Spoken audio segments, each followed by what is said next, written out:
Manifestation. Man up. Manifestation. Man up. Manifestation. Man up. Manifestation. A place where we inform, build, and inspire. Manifestation. Man up. Manifestation. Man up. Manifestation. Man up. A place where we inform. Manifestation. A place where we inform, build, and inspire. You gotta eat what you kill. You gotta go out there. You gotta hunt for your meals. We all have that ability to connect with people, to be that motivational person in somebody's life. You gotta let people know there's certain lines you don't cross, and that there's gonna be consequences if you do. Man up. If you are an adult and you are in a relationship, that person's emotions are not your responsibility. Man up. Manifestation. Man up. Manifestation. Man up. Manifestation. A place where we inform, build, and inspire. The devil, during slavery, destroyed the masculinity or manhood of the so-called Negro. No man. No man. Right now you got to be trained all over again to be a man. When someone is obligated to do something, it is binding upon them to do it. And failure to do it causes reaction. Man up. Position make you rich. I don't have that type of richness. My richness is life forever. If that people knew their glorious past, if that people knew their glorious past, if that people knew their glorious past, then they would be more inclined to respect themselves. I'm not saying I'm going to rule the world or I'm going to change the world, but I guarantee that I will spark the brain that will change the world. And that's our job, is to spark somebody else watching us. A place where we inform, build, and inspire. Manifestation. Man up. Manifestation. Man up. Manifestation. Man up. A place where we inform. Manifestation. A place where we inform, build, and inspire. You want to tell me about yourself? Go get your friends. I'll tell you who you are based on who your friends are. Don't just live and die. That's an ugly existence. Make your life matter, make your life count. Live a life where people can actually mourn you for the things you left behind, not just because you were around and existed.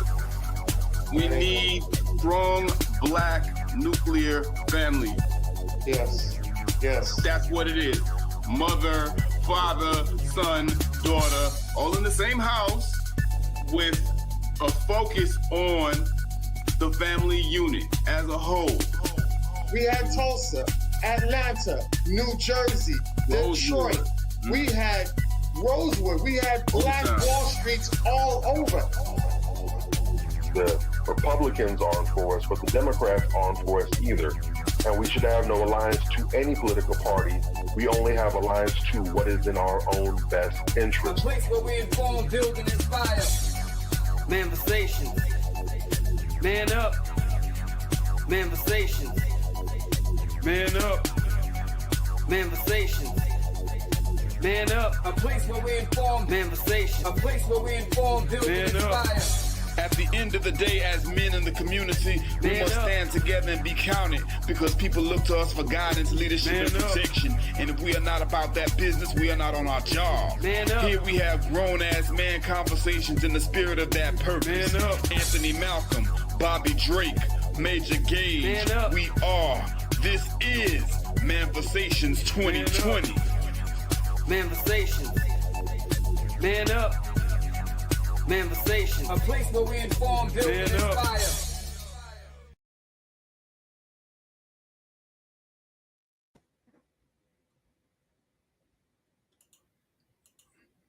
Yeah, what's going on? What's up? What's up? We in here. Major we in Gage. here. We in here. Major Gage, Anthony Malcolm, Bobby Drake. Ant, are you? We can't see you, Ant. Ant might have went to go take care of something. Bobby Drake, what's going on, bro? Man, Greetings, salutations, pleasantries, man. All Beautiful way right. to start the month off, man. There you go. Yes, sir. Looks like we got Anthony back. How y'all brothers doing? What's good? Yo, yo, yo, yo. What's the Good to be word? back. We here, Manifestations 2020. Yeah, good to be back. Right. Shout out to everybody in the building tonight. Shout out to everybody out there, man. We gonna get it in tonight because we got a lot of things we gotta address. Seems like we got some characters in this industry and they're misusing their influence. They are posing. They are out here misleading our youth and the community more broadly. And we got to talk about them. We got to talk about these industry plans, bro, because they are heavy out here. Bobby Drake, what's up? You still got something on your mind? Talk to me. Yes, sir. Real quick before we get started, and actually, interestingly enough, talking about folks in the industry. Yeah, we definitely gonna get into the bad apples, but it's also good to give flowers to the ones who are the solid apples. So, real quick, I want to shout out to our beloved brother, legend, icon in the comedy game, Bill Bellamy. Got to see my brother for the first time live in stand-up last night. He came down here to the Improv. Okay. Kicked off the first leg of his Top Billing tour, named after his book. He just dropped a book called Top Billing about a month ago, just going over his life stories in the industries.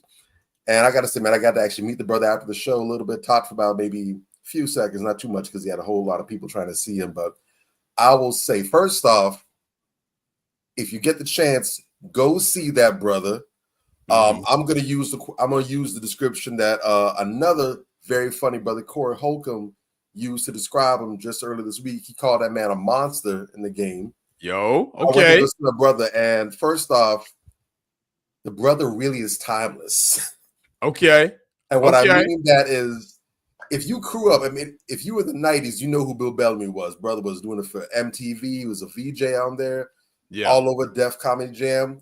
Legendary hood movie, How to Be a Player, classic movie. Right. The brother hasn't aged. Wow. Okay. That man just spun the roulette wheel, picked the age, stopped and said, "Nah, I'm good right here. That's it. We don't need to do no more." The brother hasn't aged, man, and he moves. Everything is the same, man. And that's really big because a lot of brothers in the game, unfortunately, they ain't here with us. I actually rewatched How to Be a Player this week just for the nostalgia and kind of getting the mindset, man. And I was laughing all over again, but it's crazy how many people in that movie ain't around anymore, man. You know, AJ, I forgot his last name, AJ Smith, you know, shout there. He passed away. Yeah. Bernie Mac, God bless him, he passed away. There's a couple other people I saw in there, and they not here, man, or the ones who around some of them in bad shape, but brother's taking care of himself, still doing his thing, and he's still funny as ever. If you can see that man, go see him. He's a monster. He really is a monster. Brother had the whole place in stitches. And I talked to him a little bit. Brother's a good dude, man. Over the years, I've never heard anyone say anything bad about him. I've always heard people give him high praise, and I got to talk to him, man. It felt like someone who lived next door to me for the last 12, 15 years, man. It was like old friends connecting, very personable, very humble. That's and legit. I said earlier, I've met a number of famous people in my life. I've been blessed to bump into some well-known folks, and easily top 3 most humble, most personable, no pretense, no diva-fied attitude, whatever, just down-to-earth, humble, just, you know, real good dude. So that's what's up, brother, if you can. Just to give y'all a heads up of the cities, he's coming to Cleveland up next at Funny Bone. He's coming in June 6th to the 8th. Orlando is coming down to Florida at Funny Bone, June 20th to 21st. And then San Antonio, he's coming to Woodlawn Comedy, June 28th. Might add some more dates, not sure. Go see him. And the comedians he's got opening for him, they funny as hell too. There was no weak links in that show. None. Legit. Okay. So go support a real one, solid brother. We talk about the industry plans. Go support the ones that ain't on that BS, the ones that are solid. I love the point. I love the broader point because we gotta do a show like that where we just talk about the solid ones. You know what I'm saying? We gotta do a show like that too. So shout out to Bill Bellamy for having the talent and having the artistry on lock and really working hard on his craft and, you know, being a master in the comedy game. I've never heard him, but I'm going to take your word for it. You know, he's been at this for a minute, so he need to be nice by now. You know what I'm saying? I'm sure he's really dope. If Corey Holcomb co-signed him, I know he a beast, because Corey Holcomb say that he don't like Dave Chappelle comedy. So I'm just saying. You know I've heard some of the other people that he's recommended, and them people funny as hell. Yeah. So when he said that Bill was a monster, I'm like, well, I already got the tickets, so we about to find out if Corey know what he talking about. And the man's batting like 5 for 5 with me right now. So that's G. That's G. Okay, that's what it is. And you got any quick announcements before we start? No. You know, just everybody out there that's just doing great work in the community, man. Y'all make sure y'all continue to do it. I know it's a rough journey, but we definitely appreciate everybody that's staying on course to doing something and producing legacy that other kids can grow up to produce legacy for their family as well. So just keep on course. Keep your head strong, because I know going through these seasons can be a roller coaster. So just want to know we're here for you. Anytime you guys want to reach out, promote where you what area you're doing great work in, you know, come on our podcast and let's talk about it. But I do want to just highlight those people out there doing good work that don't get the recognition. Yeah, most definitely. Shout out to you guys out there that are doing the work.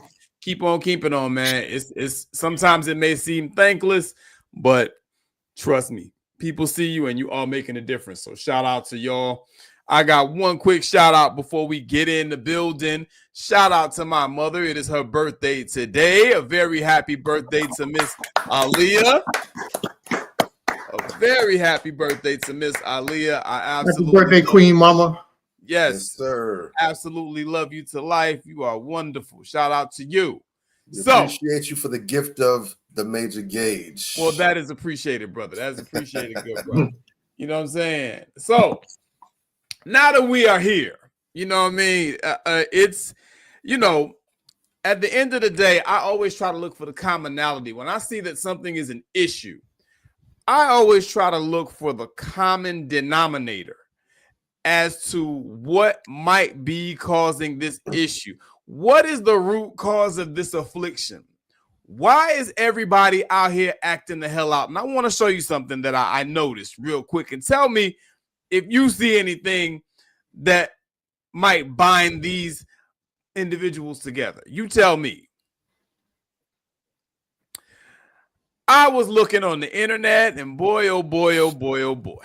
You know what I'm saying? A picture is worth 1,000 words. You know, we got some people that are on the flyer, and, you know, people ask me, well, how is this person in industry playing? How's that person in industry playing? I'm like, well, you got to tune into the show, you know, and we'll put you up on game. But I just want you all to notice right here in this picture, you know, that's a picture of Sexy Red at the top with her devil horns on. And that's a picture of Doja Cat in her video. Where Sounds about right. Yeah, she appears to be on the head of the devil. Then you got Lil Nas X with his eyes are illuminated. He has devil horns. You have a couple more stills from that video from Doja Cat. She has a few extremely demonic videos. I think she's a straight up Satanist at this point. But those two bottom pictures, you know, you see her one where she's with the Grim Reaper and she's dressed as the Scarlet Lady, and you see another one where she has the devil horns as well. And in the middle, you see these tattoos from our good friend Adam 22. People don't understand that Adam 22. We're going to get into some of the things that he said that are extremely questionable today, but he also has an inverted cross tattooed under his eye, and he has a Baphomet tattoo on his hand. And if you look at his side, you can see that he has an image of people burning in hell on his side. So that was just a common link that I noticed with a lot of these artists that are out here. It seems that in just about all of them, there's some type of satanic imagery or some type of satanic gesture at some point or other. And I'm kind of well versed in the studies of the occult. I'm not an occultist, but I study these things so that I can understand them, so that I can recognize them. I want everybody to understand the difference, okay? So, you know, when you see some of these things, and there's this page, one of the most lit pages on YouTube, The Truth Is, y'all got to check out that page, because these artists, they tell them themselves all the time. I got a couple other things I want to show you, and then I'll get your reaction, just to piggyback off of what I was saying there just now. Yeah. As far as this music stuff, I won't be doing this music stuff anymore. I started this because this was my dream, and you know, I wanted to make sure I could get me and my kids out the hood. It's always been my passion to rap. A while ago, I had signed a contract, and I didn't know nothing about the business or this game out here. And just right now, I'm realizing that I signed my soul. I sold my soul to the devil. I signed myself to the devil. I don't even own myself no more. I sold my soul to the motherfucking devil, and I done prayed. I prayed and I prayed and I prayed. You know, and it's just like, I don't know if God can get me out of this. So there's one, and here's another. There's plenty of these. Plenty of artists have said this, but here's another one, just real quick. Sell my soul. Should I just tell them the truth? He sold it for a double cheeseburger with mac sauce. With extra onions on it, baby. Don't play. It's time for me to just keep it 100 with y'all. Like, yes, they got me in this shit. I don't know. I can't get out of it. I'm getting too much money. I don't want to get out of it. That's what y'all wanted to hear. Now I'm saying it. So, you know, we have a couple of artists there sharing how they sold their soul to the devil. Of course, a lot of people going to, oh, they don't really mean that. They ain't for real. Man, you just tripping. You making too much of it. But this is what came out of their mouths. Kanye West has said this, and other artists who seem to be real kind of out there have said this type of thing. You understand what I'm saying? So what do y'all make of it? You know, I've been around somebody I grew up with, and a lot of times people think that it's just celebrities that sell their soul. That's why it's so hard for people to believe that, because they don't be around everyday people that do it on a norm. Yeah. A lot of the biker gangs, I wouldn't say biker gangs per se, but a lot of the biker clubs. One of my close friends, well, I would say good friend, I wouldn't say close friend, but his father was a Mason. And a lot of those guys that roll in a lot of those bike clubs are Masons. They're Freemasons. Yeah. And his father wanted to get out of that club. And once you sign in as a Mason, it's hard for you to get out. I'm not sure if it was him that wanted to get out or his son, because he got his son in it. Yeah. I think he wanted to get out as well, but I think he had to sacrifice himself in order for his son to be free from the organization. His son is no longer with that organization anymore. He's not a Mason. Mm-hmm. He got up out of there. But in order for him to get up out of there, his dad got sacrificed. Wow. And those things are real. You know, I'm telling you straight up from things that were said from him, things I saw for myself. A lot of times when you get caught up in selling your soul, some kind of sacrifice has to go on in order for it to be free, you know?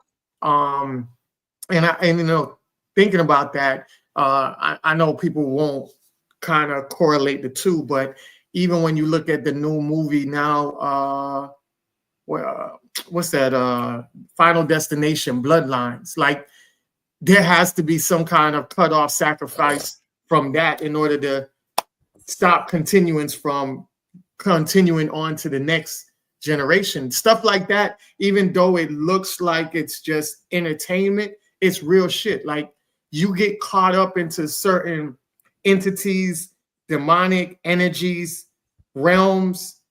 It's hard for you to cut that off without a sacrifice in some form or fashion. And it gets real deep. And I think a lot of people don't want that conversation because it ends up like, they're like, yo, I don't want to get too deep into anything. I just want to live my life, party, and die. And I think that is one of the reasons why this type of conversations don't get brought up a lot, because it really scares people when they start to go down that rabbit hole. So when I see people like Sexy Red and all these other people that's blowing up, and you're saying, damn, how the hell they blowing up like that? And then the people that we know that have real skills can't even make it. You know, a lot of them out there, either they're barely making it, they're comfortable right now, or they homeless and died off broke, you know. And then you got these people with no talent that's just being elevated to the next level. Now you got this girl, Fairy. Oh gosh, that song drives me nuts. And already they pushing it out the door. You got the dude Helly. What the hell? And I'm like, oh my gosh, this is what really people. And then you start to see who they connected with, and then you start to see it's the same process, it's the same kind of ritual and the same kind of gimmick that they push out there. And the people that get affected by it is our children, because they don't know no better. They don't go down the rabbit hole. So a lot of times you see a lot of these industry plants and we laugh about it and think it's entertainment, but these people are being paid to send out a demonic message, a demonic image, and propaganda that is straying our children away, dividing our community to be more violent towards each other. And it really diverts everybody from unity and educating themselves the correct way when you have this propaganda foolishness and these so-called leaders or people that people worship that's out here spewing that. So their words are more powerful than somebody who's not on that level. So when they have that megaphone for these garbage ass people, it echoes and damages a lot of people. Now, people like us, we understand the game, but we are the minority and those are the majority. So when we see industry plans, just know that shit is nothing to play with and something that you have to talk about and steer away all your family and friends from in order for us to proceed in a healthy way. Yep. All facts. Bobby, what's cracking? What you got? Yeah. You know, the thing with that is, and this is something that I want people to understand when it comes to this as well. When you hear these artists talk about, or when these people talk about how they sold their soul or what have you, people think, or I guess the misconception or the belief as they understand it is that, you know, basically I think, and some people, they may not think this exactly, but they don't really actually think about the process in depth. So really they're left to just their imaginations with it. But some people just might visualize some, you know, old school little Looney Tunes 1920 circa cartoon where some little horn red guy with a cape and some hose pops up with like a little pitchfork and a contract and says, sign on the dotted line. And someone signs on it. It's like, I have your soul. It's not like that. Right. All right. And truth be told, once it gets to that point where there is a contract signing or where there's an obligation, what people don't understand is that that was happening way before then. I told you guys, I recommend you guys that movie. I don't know if you saw it, Major Nefarious. I haven't seen it yet. That when that possession, I'm not going to give anything away, but there's a scene in there where the demon is talking to the psychiatrist, and he's going back and forth. He's, you know, they're engaging in banter, and then the psychiatrist, he's an atheist, so he doesn't believe in God, he doesn't believe in the devil. So to him, this whole concept of this demon possessing this guy and, you know, making him commit these killings, it sounds ludicrous, but he's kind of intrigued by what he's saying. Yeah. And then so he basically asks me, says, so how does it work? Like, you know, you just go ahead and jump at the person, or it's like, no, we need consent to do that, to possess this person. Like, well, how does that work? They say yes. He says, no, it doesn't work that way. He said, it's not just a one-time yes. It's a series of yeses. And he said, this guy that we have, and the guy that he possessed was incarcerated. He was facing the death penalty. He was about to be executed that night. They just need a psychiatrist to evaluate him and sign off saying that, yes, I find him perfectly sane and able to stand for execution. Like Okay. if he found that he was insane, then he was like saying, well, we can't execute him because he's legally insane, therefore he can't be held responsible for what he did. So we just have to basically warehouse him. Mm-hmm. The guy said, we targeted him from childhood. Wow. And he said, wow. It started off with small things. Steal something, shoplifting, lying. We kept presenting the temptation in front of them, getting them to say yes, and gradually it worked its way up to bigger and bigger and bigger things. And before long, it ended up being, before you even got the murder, he finally said yes so much that basically he couldn't tell right from wrong anymore. And once they had him at that point, that's what they had him. Wow. That's remarkable. I got to see that movie this week. Go ahead. And again, you know, we're talking about certain things. Sometimes films and entertainment will give you the truth, because you have to understand, these people that come up with these movies and these books and these shows and everything and this music and everything, you have to understand, these are people writing from what they know or what they think. This isn't something they're just pulling from the abstract. When people are giving you entertainment, what they are doing is they are informing you. Every movie, it doesn't matter what it is, every movie, every cartoon, every TV show, every billboard, everything you see is fighting to gain access to the most valuable real estate in the world, your mind. They're trying to get access to between your ears. That's priceless. I don't think people understand. If you look right now, and you don't have to believe me, there's nothing about me that's that credible where you should just take anything I'm saying at face value. I empower you to check everything I'm saying. Go right now, do your digging on Indeed.com, Glassdoor.com, do your Chat GPT research, whatever. Yeah. Look and see how much the marketing and the advertising industry rakes in. This is a if it's not in the trillions yet, it's a multi-billion-dollar industry. Of course it is. These people are racking their brains. They're going over the latest science, the latest data, statistics, all kinds of resources from countless sources, trying to figure out, what are people thinking? How are they thinking? Yeah. And most important of all, how can we get them to think what we want them to think?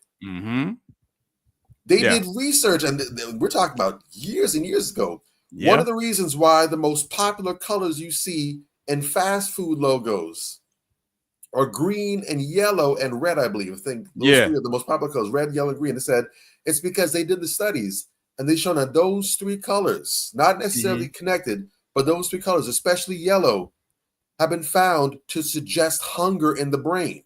Wow. Okay. So you look at a Subway logo, you look at a McDonald's, a Burger King logo, whatever. You see it, and there's a chance. It's not. That doesn't mean that as soon as you see the logo, I got to go eat. But if you are on the fence, there's about maybe an 8% chance that you're going to get something in the restaurant. Yeah. Just so much as tipping in 3 or 4% in the direction of saying yes to them is a big deal, and it makes a difference, and it's in dollars and cents. Yeah. When you're talking about billions of dollars, a 3 or 4% difference is huge. It is. It is. So when we talk about selling your soul, whenever, it's not just a case of this. They do brain typing. They know certain people are going to be more likely to do certain things. And this is why it's so important that those of us who are parents, that you are raising your child properly with morals and strong character and integrity. Yeah. Because every day your child is outside your house and sometimes inside your own house. They're being presented with small, minor compromise of character. Yes. Say yes to this. Say yes to that. I like where you're going. Say yes with to it. this. Say yes to this.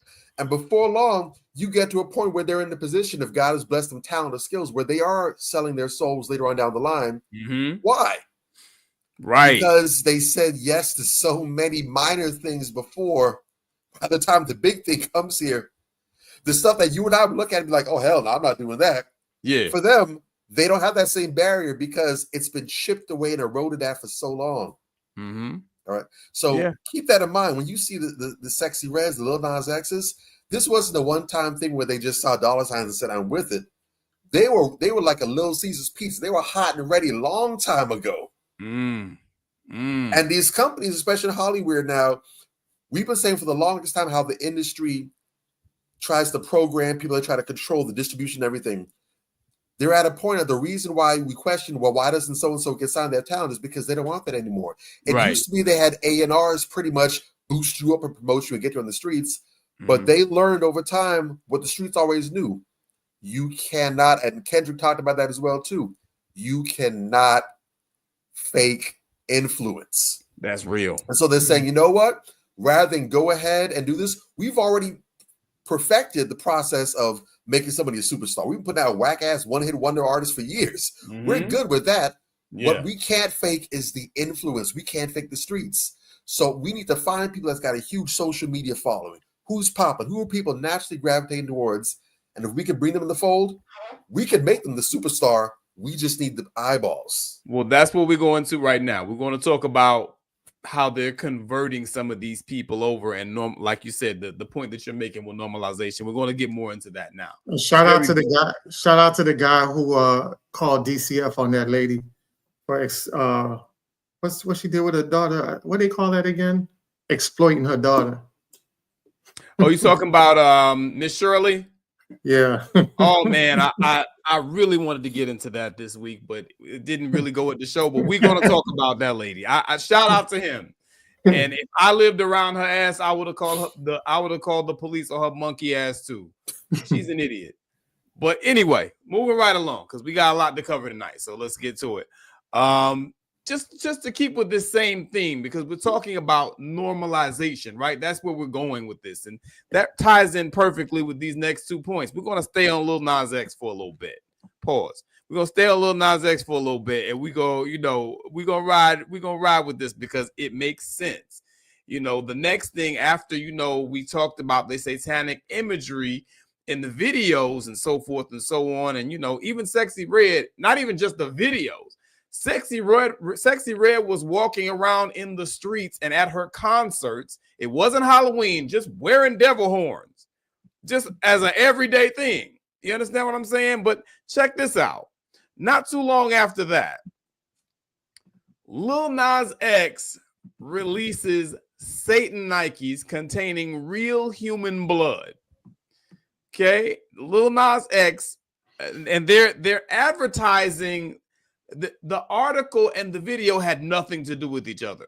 So that's how you can tell that this is some agenda-driven type industry plant bullshit. This is industry plant 101. Because at the top it says Lil Nas X releases Satan Nikes containing real human blood. As demented and as sick as that is, the actual video that is being presented and the interview, if you can call it that took place, is about Lil Nas X opening up. Okay, so that's where we are with that. So we got two different agendas here being pushed at the same time. You understand what I'm saying? And, this is where we are. And so, of course, they always have their cabinet, their coon cabinet for their reliable Sambos. And who's at the top of the list? Gayle King. Listen to this interview. Just listen to it and tell me what you hear.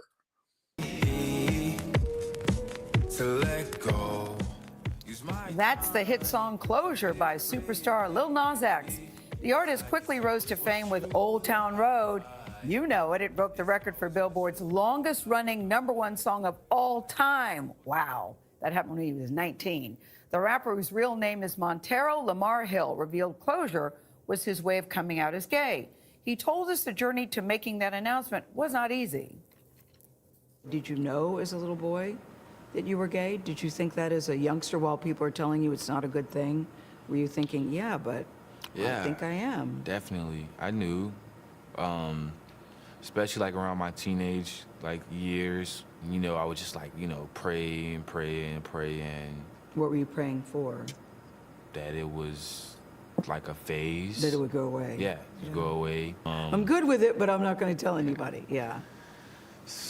Yeah, I mean, because me being in this position, it's easy for me, but some little boy 10 miles from here, it's not going to be good for him. Mm-hmm. Yeah.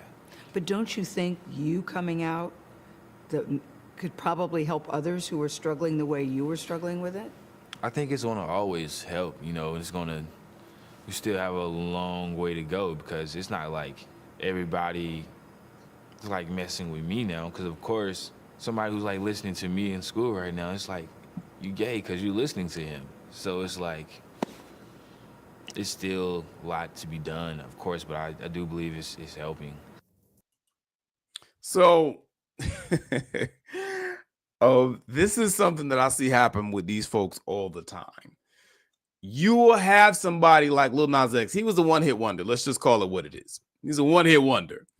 And he always seemed like an industry plant because Lil Nas X, had he done what he was supposed to do as a real rapper, as an authentic rapper that's coming from the grassroots, he would have gone through the certain avenues to get to where he got. He would have released mixtapes. He would have did shows. Somebody would have heard of him before he blew up, right?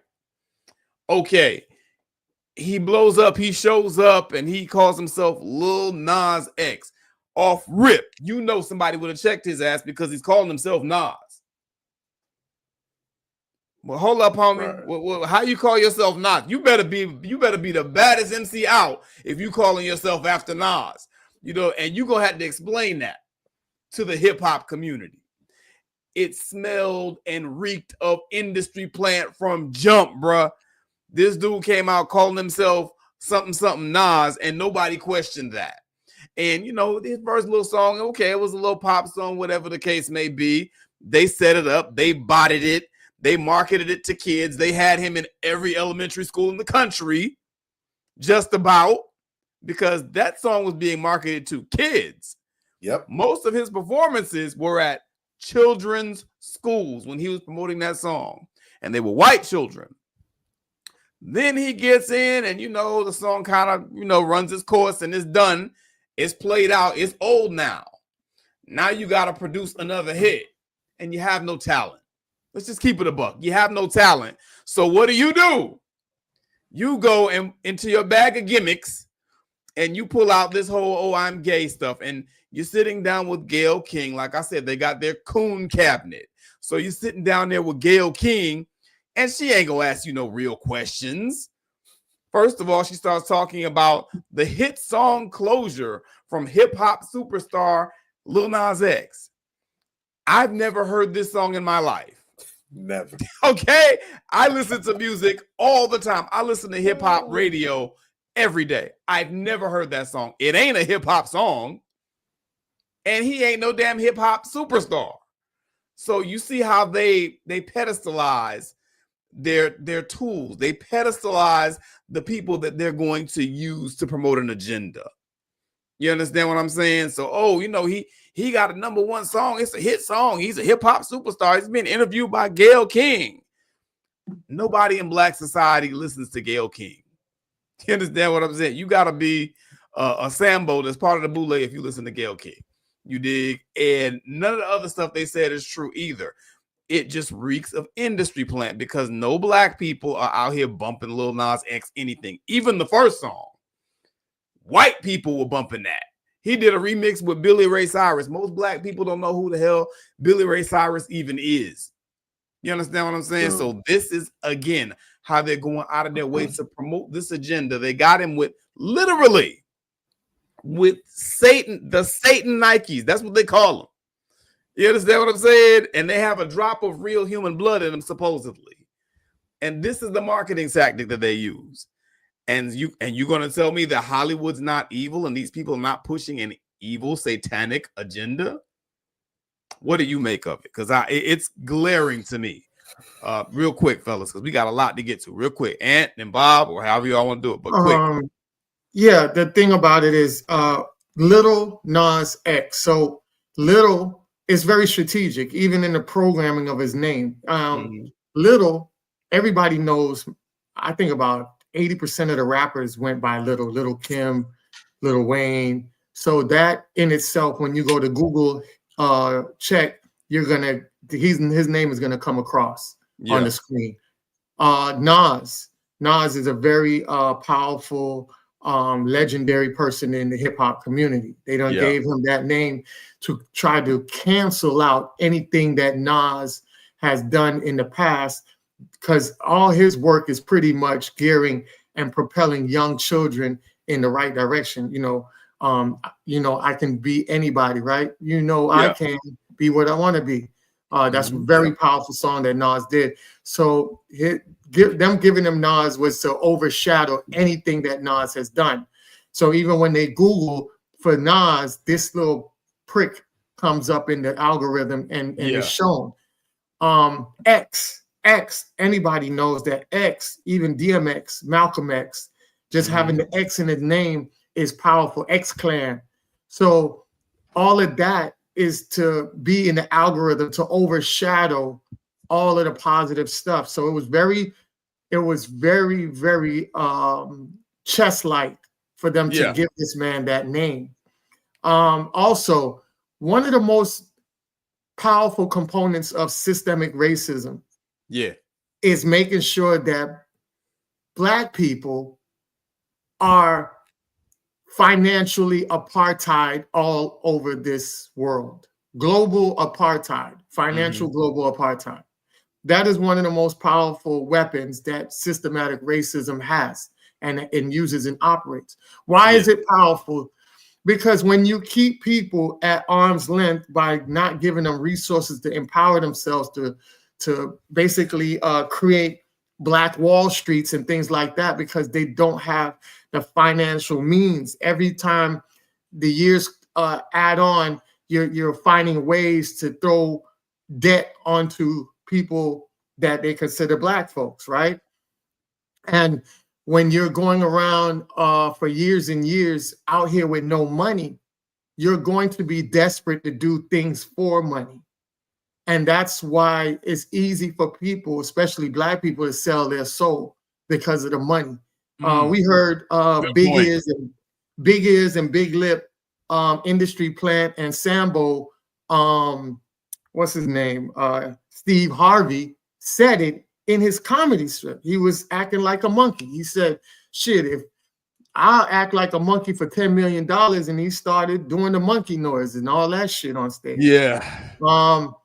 And you see, and I tell people all the time, there's social engineering that's not even just the celebrities. Like I remember when I was on Facebook, like years go on when people would be like, oh, would you slap your mother for $1 million?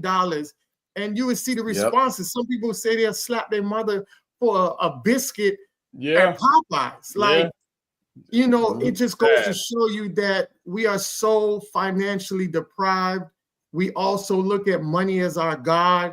And those small yeses. We have been programmed in that direction to where it's like we'll do anything just to come up to live a certain lifestyle that they have been portraying and promoting for years.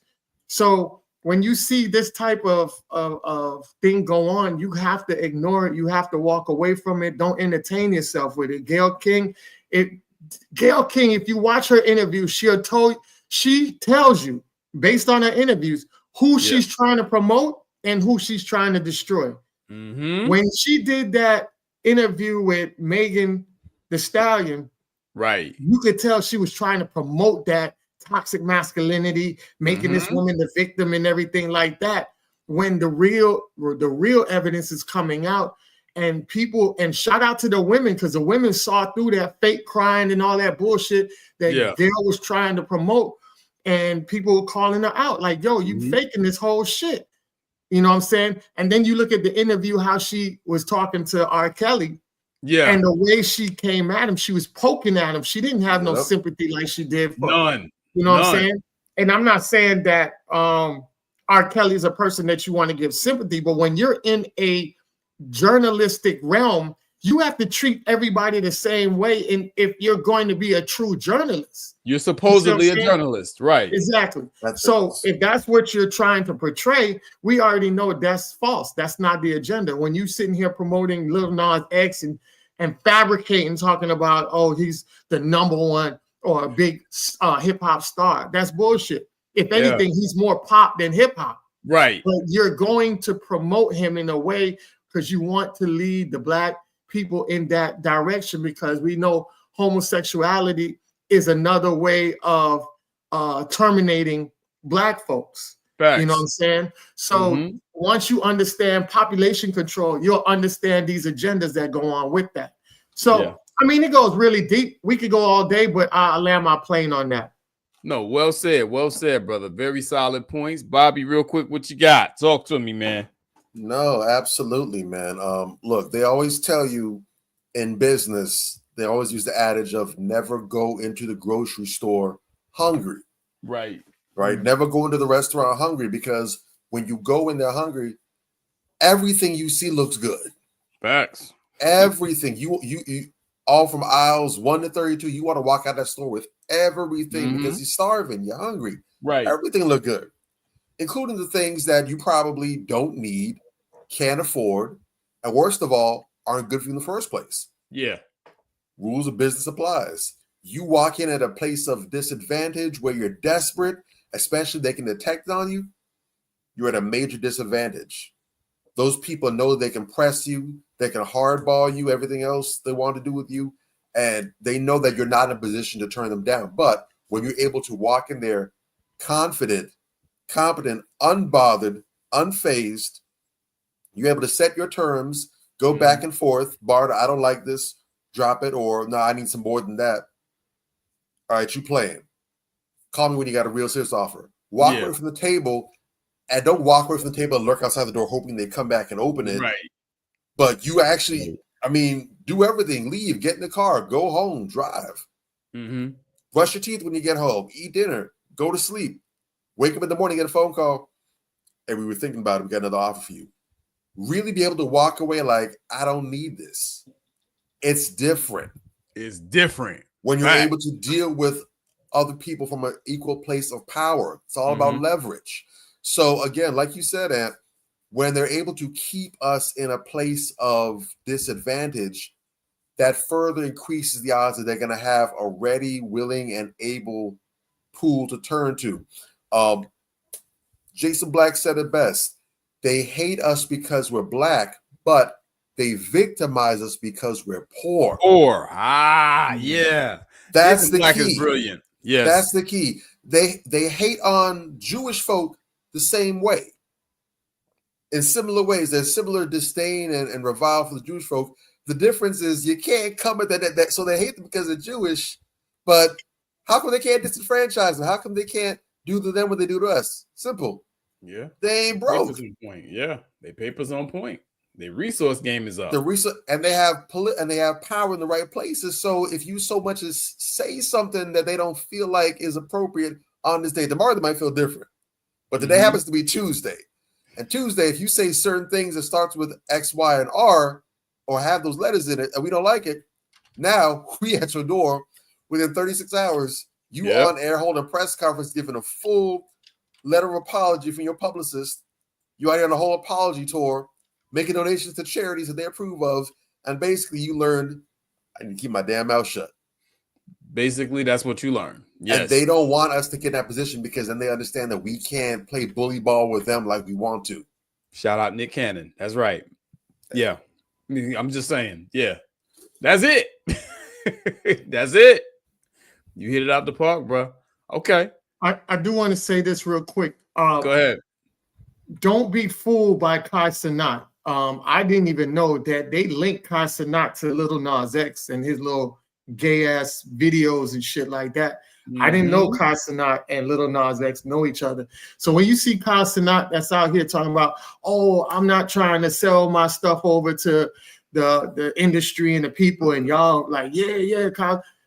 He's an industry plant, and he's just trying to make it seem like he's not part of the elites, but that's how he got his fame, is through that same way. But they have to, white supremacy controls both sides. So just like they have a blatant Lil Nas X side, they have to try to get a blatant woke side as well to control that narrative. So don't be fooled by Kai Cenat, and I'll land my plane on that. No, shout out to your point there, because I was just about to get on his little bitch ass. No Diddy, but I was just about to get on his ass because he's really, for some of that same shit that you were saying, You know, there was some 16-year-old boy, mind you, Kai Cenat is a grown-ass man, some 16-year-old boy that he streams with all the time that came out as gay on his show the other day for whatever reason. Not that there's an agenda being pushed and he's an industry planner or anything, but I mean, you know, this little 16-year-old boy just comes out as gay on his show the other day. And then you got stuff like this. There are two or three really big issues that I have with Kai Cenat. First of all, there's the thing about him denigrating foundational Black Americans. For that, Kai Cenat, nigga, fuck you. We'll beat your motherfucking ass, nigga. Like, we don't have no type of tolerance for shit like that, for tethers coming over here denigrating the people who built the country that gave you all the opportunities that you have been afforded, little boy. You understand what I'm saying? So you watch yourself, watch your motherfucking mouth. And you know, then he has this antics with stuff like this. Two things. This right here first. Over there. I'm just washing my body, bro. In front of me? What you mean? Stop being weird, bro. We bros, bro. That's what bros do. You ever take a shower with your homeboy? No. Why? Cause that's ass. This is fire shit. Bro, you move. Go that side.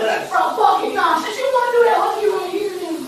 Nah, come on. Nah! Come on. Hey, man, get the fuck away. Hey, get the fuck back. Hey. Get the fuck back. I'm not playing with you, bro. Alright. What the fuck wrong with you, nigga? I'm just lying, man. Approaching me, bro. I ain't so fucking Diddy. I ain't so goddamn Diddy, bro. Oh, no, let's not do that. Y'all, are y'all seeing this shit, bro? He's wilding right now, okay? He's wilding right now, okay? He's wilding right now, okay? Nah, I really hope we beat this shit tomorrow. Not word. Nah. So that's him taking a shower with another man. That's where we are now. They have on shorts, but still, like, why are we doing this? Why is this being promoted? You really, for those of you out there that are brainless and don't understand how this works, you really think that Kai Cenat plans his own streams? Just think about that for a minute. Go ahead. What you gonna say?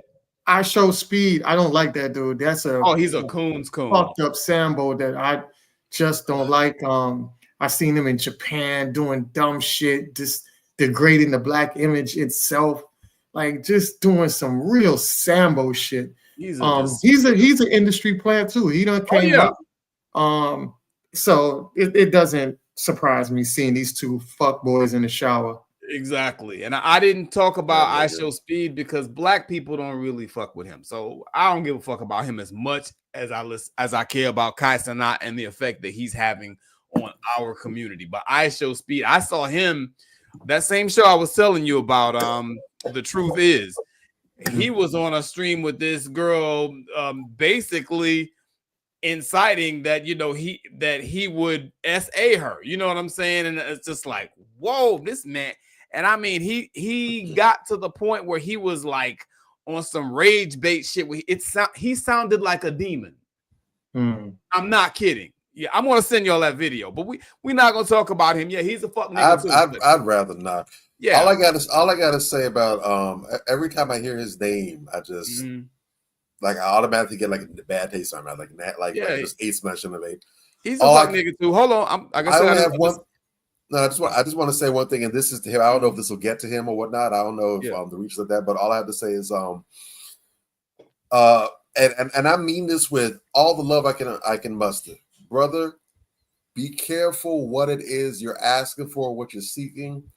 I have a horrible feeling in my stomach that you're going to get exactly what you're looking for. Yeah. And then some.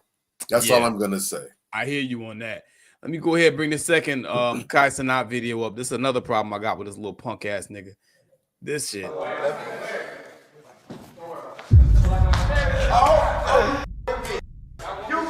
Help! Hey! Bro, don't come over here. Hey, I don't want no smoke, bro. I know you got my. Oh. Tell your motherfucking place. You just got here, bitch. The fucking talking about.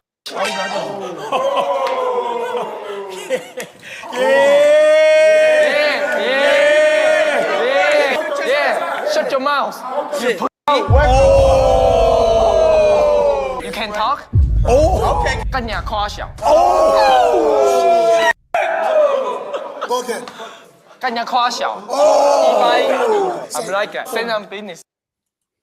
As you can see, everything he does is kind of performative cooning. I don't care about if you're doing comedy type stuff, whatever the case may be.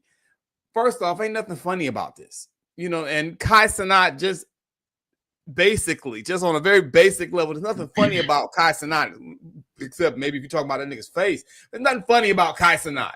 You understand what I'm saying? But my issue is, is this what we're doing now? We're streaming inside a prison and just hanging out with all our homeboys inside a prison. Like you said, Bobby, tying into your last point about normalization. Okay? We're normalizing, we're making prison the hangout spot. We're making prison cool. This is the type of degenerate shit that is being promoted to the black community by white supremacist society. Don't get it fucked up. Oh, Kai Cenat, he's independent. Oh, he got it from the bottom. Kai Cenat is funded by a lot of wealthy white people. Let's just call it what it is. You understand what I'm saying? And this is the image that they put out there of young black men. He's moist. He's a fuck nigga with no real agenda.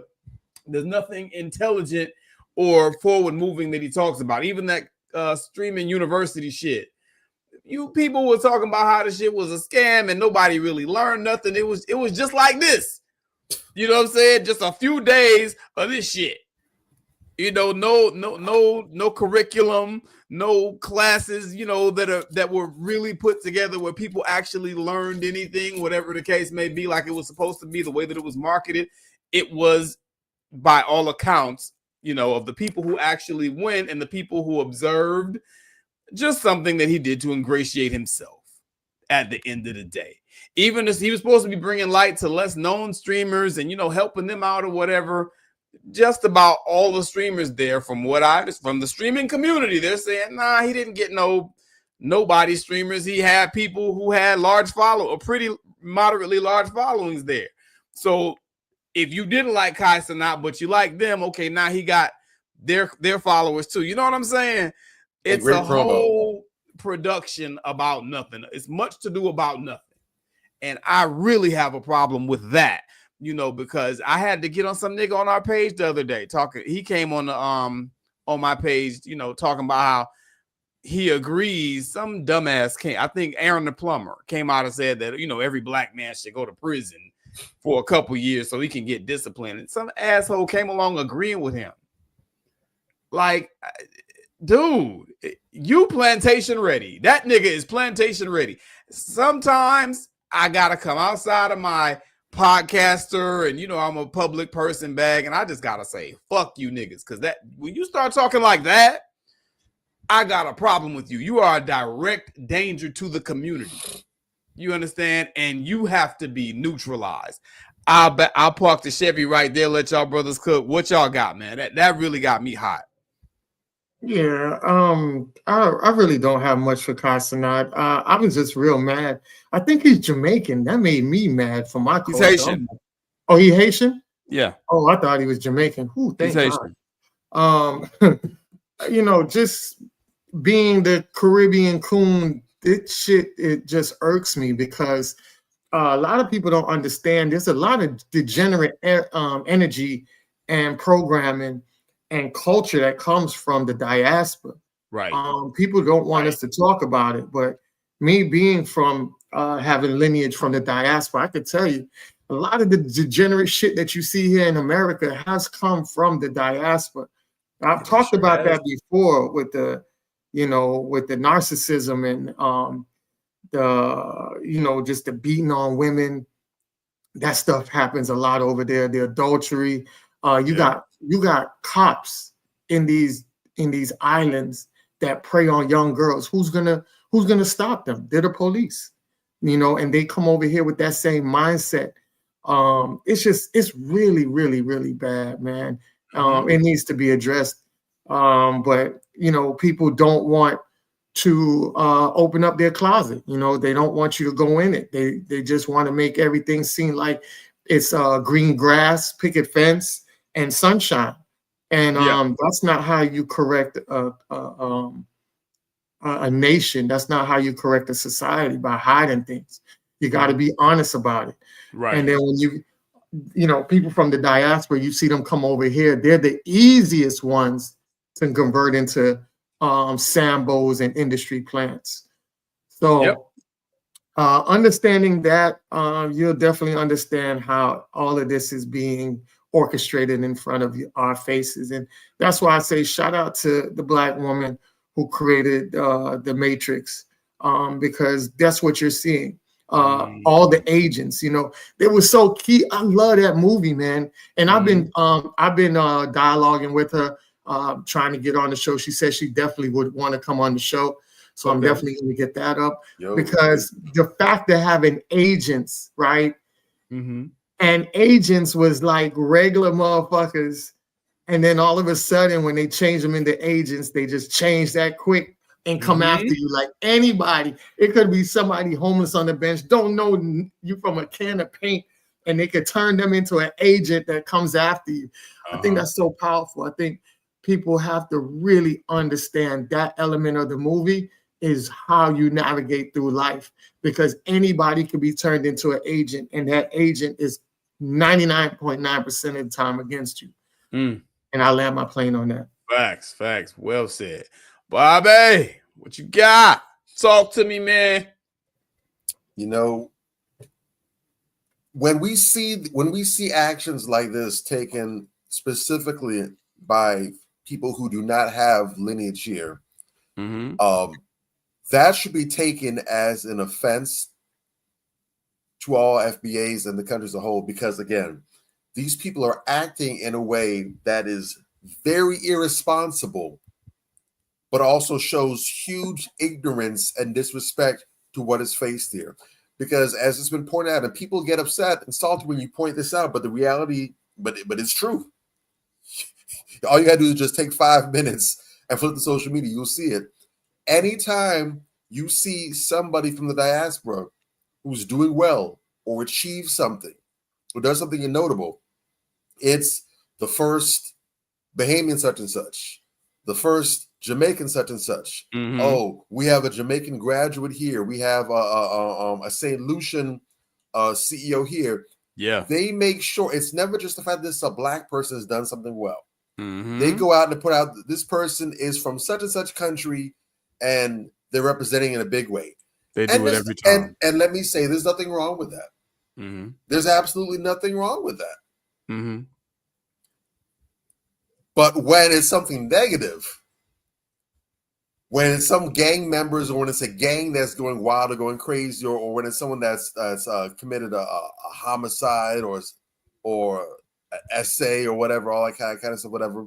Right. Then it's not about, oh, we have the first the first Trinidadian serial killer, and nothing like that. It's just a Black person. We have a Black. It's just a regular old Black person. So we want to shout out and we want to elevate and identify and stamp and mark and brand when something positive, when something negative. Oh no, that's just a regular. Something positive happens. You're right. It's just a regular generic nigga. Yeah, just one of them. He might be from America. Who knows? I don't know. Now all of a sudden we're playing stupid. So a lot of the same criticisms and critiques that we make of colonizers can also be said of the folks in the diaspora. That same quote, I forgot who was said it, but they want our I forgot how it goes, but they want our highs, but they don't want our blues. They want to be down when it's all hip and trendy, but they don't want to be in the struggle when it's not. They just want to pretty much go and just bandwagon and take what's beneficial and makes them look good. And all the negative stuff, y'all can keep that. That is a problem. Yep. And in this country where we have a huge case of the criminal justice system be weaponizing against Black people, we know incarceration, something that's been used to attack us. We understand this. Here you are irresponsibly promoting prison, jail like it's the thing to do, like this is the place to be. As someone who's not from here, no, that's a problem.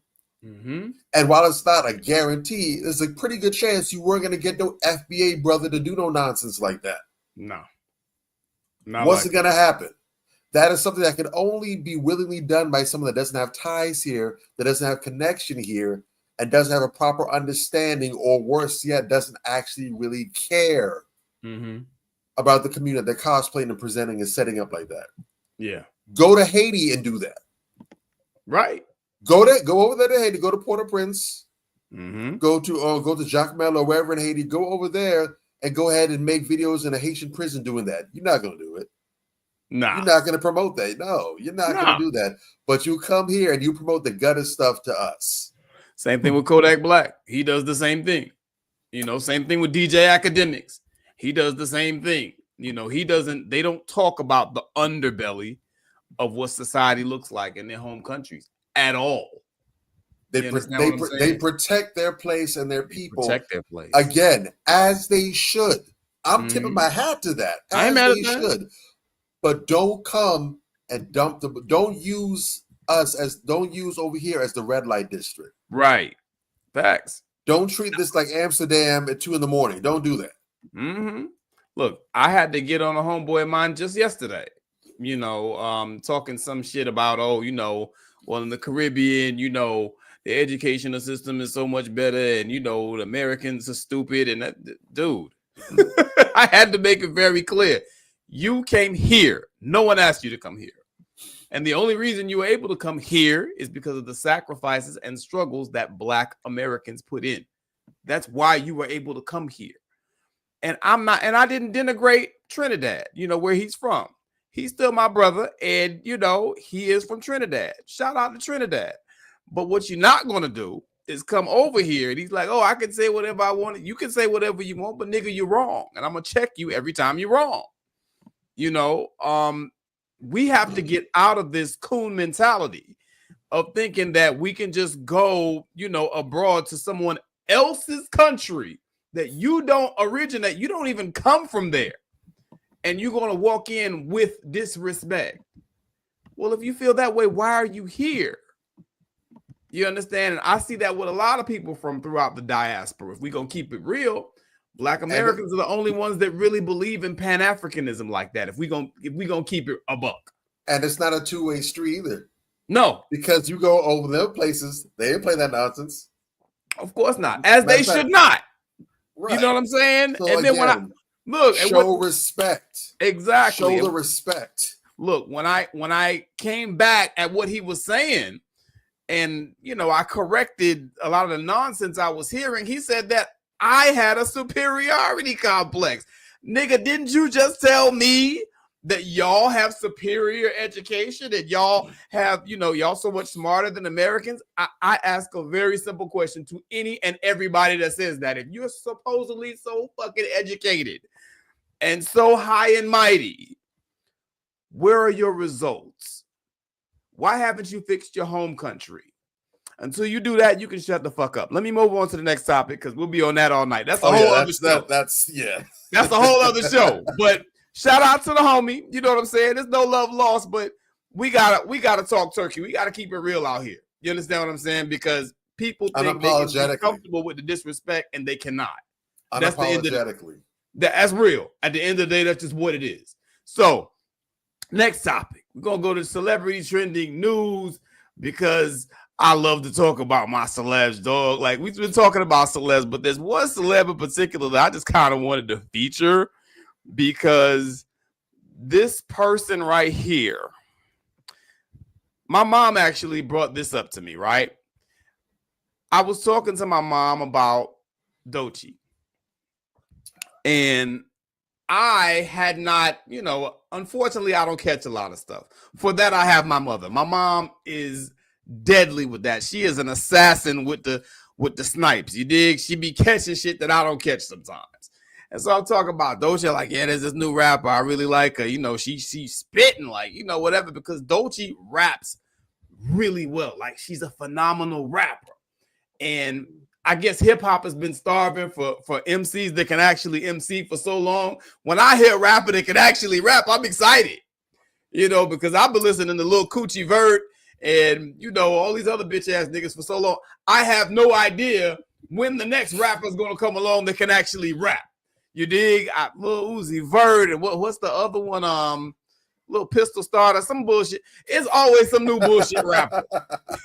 It's always some new bullshit rapper coming out literally every week. Lil Pump, Lil Xan. These niggas are all trash. Kodak Black, no. You understand? So she told me the first time that she came in contact with Doechii. And this is what my mother told me about. Mm-hmm. She was like, isn't that little heifer that had that nigga put that gun to her head? Oh, no. Y'all can keep her. I'm like, what? Yeah. I'm saying, what? And we can't show the whole picture because YouTube has rules and all that stuff or whatever, but it's cropped out. But long story short, that picture is a picture of Doechii with her ex-boyfriend holding a gun to her head. And she dared him to pull the trigger or whatever. And, I trust you. And he pulls the trigger. And, they laugh about it and walk off. Shout out to Septum Ring Theory, by the way. But shout out to Septum Ring Theory. Actually, because Septum Ring Law, tip my hat. Every time I see it, I got to acknowledge it, tip my hat to facts, because let me tell you something. They're almost 100% spot on with it. And for those that don't know, there's a thing, that basically these women with these septum rings, they're all batshit crazy. You know what I'm saying? And toxic and just mentally distraught and everything else. And something isn't screwed in all the way. The nail isn't flat on the in the board. Something is amiss somewhere. It's a few screws loose, right? And go ahead. No. I was gonna say, what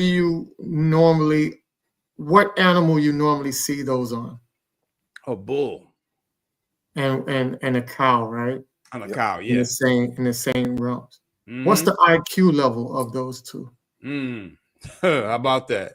And you ever heard the phrase "stubborn as a bull"? That comes to mind too. But see, and the thing is, because as we know, certain things they are just some things are standalone events, but everything isn't. So I don't know how much you know and don't know about Doechii, because she does have as a rhyme says, she does have ability. I'll tip my hat to that, but she's also highly problematic as well. Right. And I'm pretty sure you saw the whole thing about her laughing, talk about the biggest red flag to her is a heterosexual man. Whatever. Right. I think we discussed that on here, so I didn't bring that clip today. I have one other thing I want to show real quick before we talk about it, though. But yes, I am familiar with that. Hold on, let me just bring this up real quick too, because this is one of those people where there's literally so much wrong with her. Dude, you could do a whole show just on Doechii.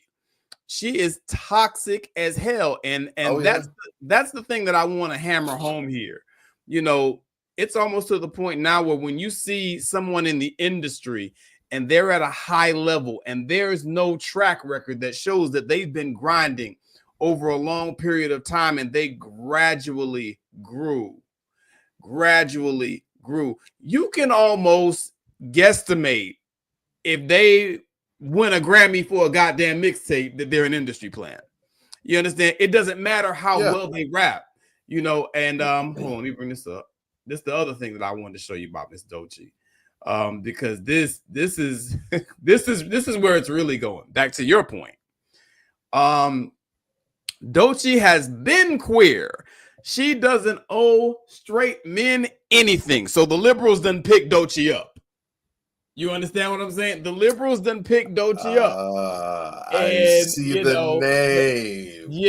The rap artist sparked discourse after revealing she considers what she considers a dating red flag, and that's a goddamn lie. And this is the problem. And peep the name Tether. Peep the name of who they got reporting on this. Again, the disrespect. Isn't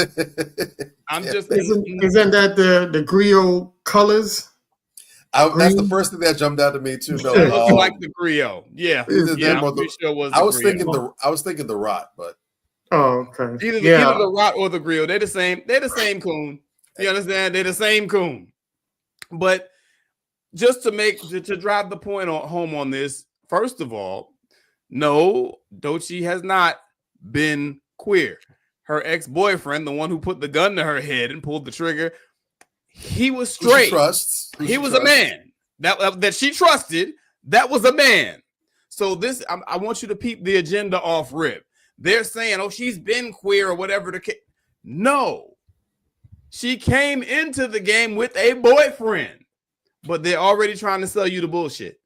You know, she doesn't owe straight men anything. Who said that she did? Nobody is criticizing Doechii for having dating preferences. The question she was asked was, what's your biggest red flag in dating? And she said, heterosexual men. And she made an issue of it. She's like, first of all, you're a man. Then you're heterosexual on top of that. No, it was the disrespectful way in which she denigrated heterosexual men. Full of contempt, full of venom, and largely hypocritical because, again, we see a piece like this, she's been queer. She doesn't owe straight men anything. But if another Sambo, like Mr. Kodak Black, comes out and says that he doesn't date black women, he doesn't like dark-skinned black women, now all of a sudden, there's the articles from Injera Perkins saying Kodak has been against dark-skinned women. He doesn't owe dark-skinned women anything. You'll never see that. It's going to be a whole piece about how black men hate women and X, Y, Z and the third, all kind of massage. Complete night and day. Yeah, exactly. They like to pick and choose. You dig? Your gender warriors. This is the thing. You know, Doechii made that very simple, supposedly fun question. It's a fun show. Hot Ones is a fun show. It's not supposed to be all like that. You're not supposed to be attacking another gender when they ask you a question about what your dating preference is. You would expect someone to give a normal answer. That is, if she wasn't a misandrous piece of shit. You understand what I'm saying? But this is what it is. You know, the reason, because you have your industry plants and you always got to peep. Okay, if you notice, everybody in the audience listening, I'm showing you the why behind why they're an industry plant. Not just, oh, this person's an industry plant, but you can see very clearly here, there is an anti-marriage, I want to say, or anti-love between men and women type of relationship. You know, there's an anti-straight men agenda behind Doechii. And there's also a queer agenda behind Doechii, because she also came out saying that she wants to hear more queer opinions in hip hop. Of all the things that she could have came out and said, she wants to hear people talk about black empowerment more. She wants to hear people respect. You can even go the respect women in the music route more, but then you would have to respect yourself, right, Doechii? Because you wallpaper the internet with your ass on your first single. But that's a whole other conversation. We're trying to keep it on this, right? Just the industry puppet shit, right? I'm just saying, you could have went that route. She wants to see, you know, a more respectful tone towards women. You know, she wants to see black people respect themselves more. It could have been anything positive.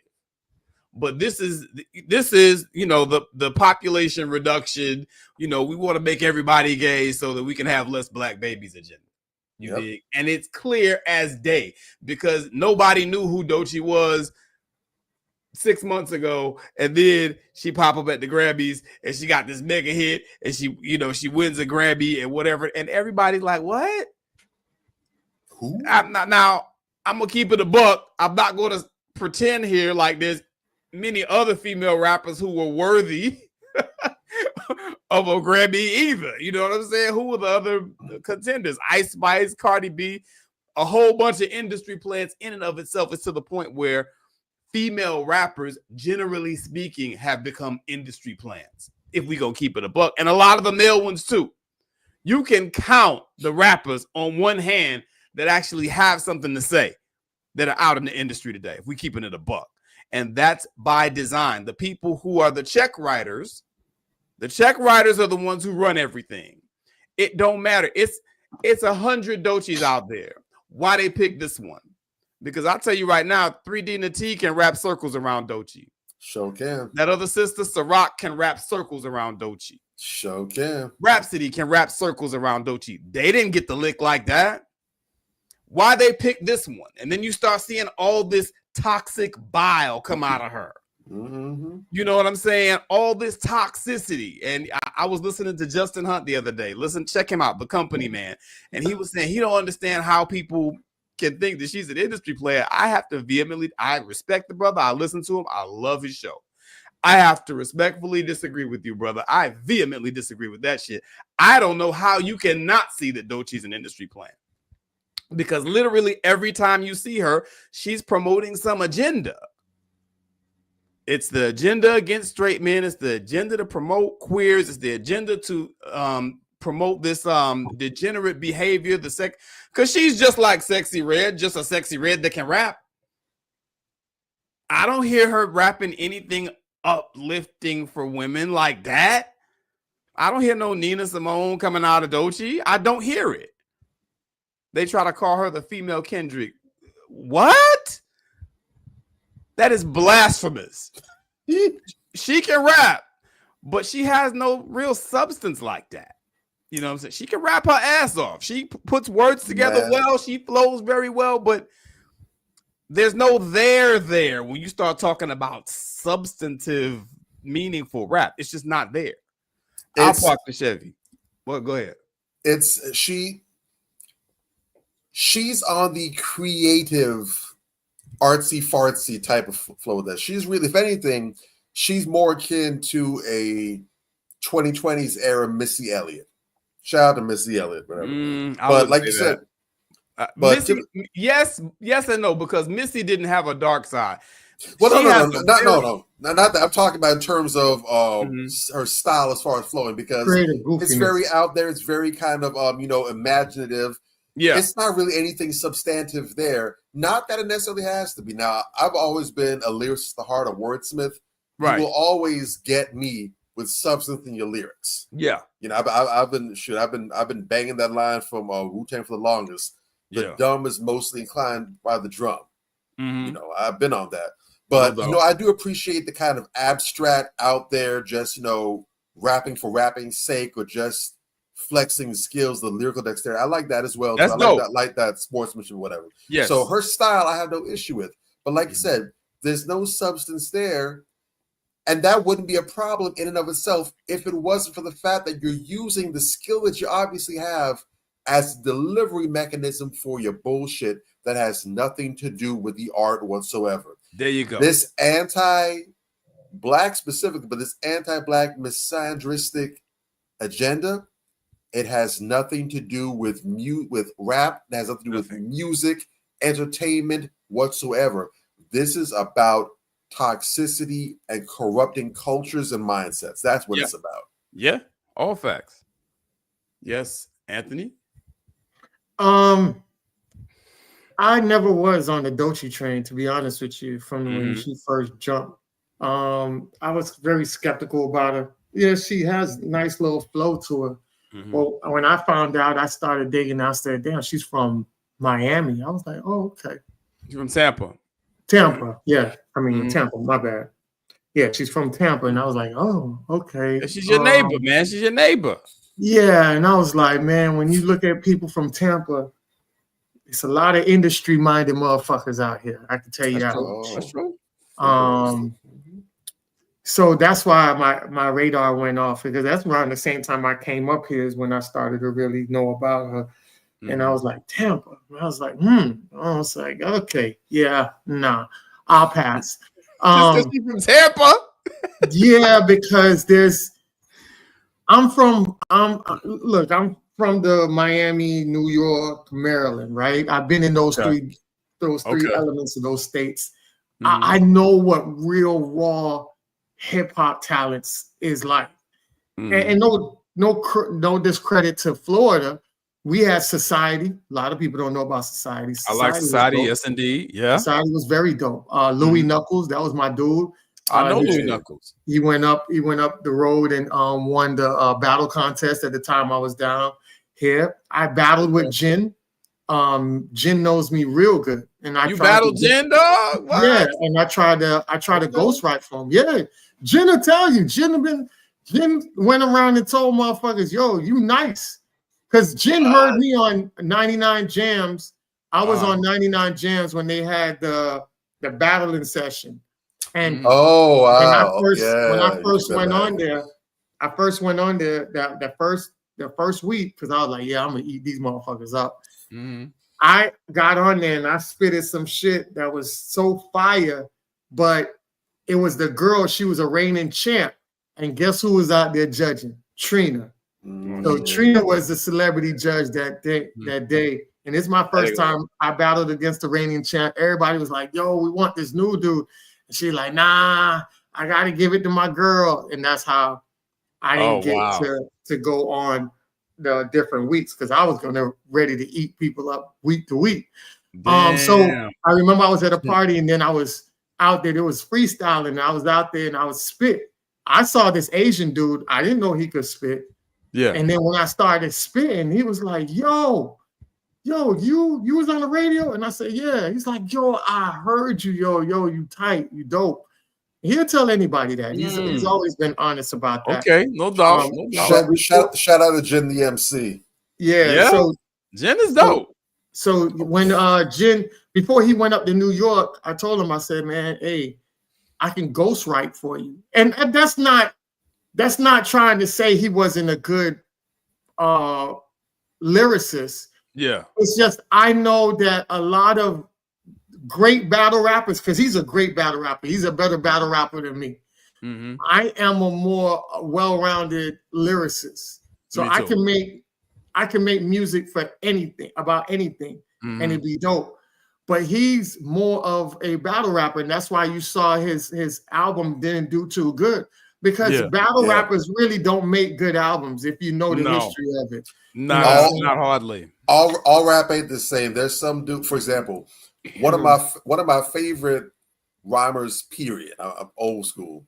I love Cannabis. Love Cannabis. Rip the Jacket, man. Love him. I forgot which one it is. I think it was his second album. I can see it in my eyes. I just can't remember the name of it. But I like the album. But unfortunately, he is very weak at putting together an album. Putting together, it's like any other kind of art form. There's all artists like that as well, too. There's certain things that you can be good at, but certain elements that you can be lacking at. You can be really good, for example, maybe at abstract art, abstract painting, whatever, but you suck at doing still portraits or whatever. You just can't do it. Same thing with rap. You could be great as far as, freestyling or just freestyling by itself, but you can be weak at battling. Because battling is freestyling, but it calls for a different skill set. You could be good at battling, but if it ain't about you going toe-to-toe with somebody, just freestyle like subjects off the top of your head, you can't do it. You can only spit competitively like that. Then you got people that can come up with good lyrics for songs. And so they do good songs, do good singles, or even good themes, whatever. But there are some people that are weak in different areas. So that's where you get ghostwriters from and everything else, where people write songs and co-write, or they get people to help them out because they're good over here, but I'm weak over here. Hey, let me borrow your strength so I can go ahead and help get this project out or whatever. So, yeah, exactly. And just shout out to Mila, Renee, Queen. We appreciate you coming in, joining us. Mila, what's up? Salute. So yeah, with that, I was telling him that, so that way he can, have a good album when he did, because I knew once he went up there, he told me he was going up there for 106 in Park, and he ended up winning the week and ended up being the champion. But before he went up there, I was saying, yo, keep in contact. But he went up there, man, got around some dudes and just lost contact with everybody down here, or didn't want contact. And it just resulted into seeing but I'm glad now. I saw he has a family now. He has children. He's doing well for himself over in overseas, because that's where he's from. Okay. Got a big, nice house, you know what I'm saying? So he's doing good for himself. But as far as the hip hop industry, we'll always remember him as being a flop, I think not to cut you off, but I think he kind of had a similar experience to some of the people that we talked to in the beginning, because I was a big Jin fan when he came out, because I didn't know him personally, but if you live down here, you know he went to school out there in NMB. He's a Charger. Yeah, exactly. So I had some good friends that went out there to NMB. So I didn't know him, but some of my friends that went out there to NMB, they knew when they went to school, everything. So they kept in touch, whatever. So I followed his career. You from the crib, you know I'm gonna support you. So when he was on BET and everything, you know I'm putting in all the votes and everything for him, trying to get his numbers up and everything. So I was following his career when he was with Rough Riders. But at some point, he did drop out of the mainstream stream, and he started moving more towards like a Christian rap. Yeah. So he kind of ended up and he started kind of getting out of that industry, whatever. And he kind of alluded to in a couple of his songs some things he'd been exposed to, some things that he'd seen or whatever. And I think that's kind of one of those things where it's like, you know, there's another level that you can reach to, but you have to do some things. And I think once he got a glimpse of that, he's like, you know what? I'm gonna bow out. I'm not gonna do that. I still love the music, so I'm gonna switch over. I'm gonna, be on the other side, rapping for Christ and everything. I think then at some point, just like, let me just get out of this thing altogether. I don't want anything to do, period. And I think that's my assumption. I don't know that. I'm just saying based off of how I know the industry works and how his transition was. That's what makes sense to me. That is a small part of it, but the major part, what happened, he did that Fight Club battle with Serious Jones, and Serious Jones just crushed him. And he couldn't recover from that. Serious was serious. Yeah, Serious. That was Serious in his prime. He killed him with that one line. Oh my gosh, he said, "It's a million rappers over. It's a million people over here. It's a billion people over there." And you couldn't even, no, he said it's a billion something, but he's like, it's a billion people over there, and you still couldn't sell a million records. Dog, that shit had me. I was like, yo, that was the dagger. That was the dagger. Oh, that's painful. You couldn't even sell a million. You guys, he said a billion people over there, and you couldn't sell a million over here. I was like, oh, that crushed me. Yo, that was the updated version of that was the updated version of LL and Cannabis. Yeah, a million of my fans were high heels. A million of your fans don't exist. Damn. Yeah, that shit was crazy. That shit was crazy. So I'm gonna bring it back in, right? So the thing about it is, like I say, a lot of battle rappers, they just like Cannabis. I love Buckingham Palace. I think Buckingham Palace is one of his best songs ever, man. That from beginning to end. But otherwise from that, really, it doesn't have a complete album like that. And I don't know, I haven't heard Doechie's album, but it's just, to me, I just don't see her being fully invested into rapping. I just think that rapping is what propelled her into where they wanted her to be more vocal, now more podcast and things like that. She reminds me of, and that's why people got to be very wary, but she reminds me of a younger generation that they need to get those type of people, of a Janelle Monáe. Like, she's a younger version of a Janelle Monáe. That was the first parallel I had off her. The first she's a revised parallel. That's what got the hair to the back of my neck standing when I first heard her, because I'm like, you know what?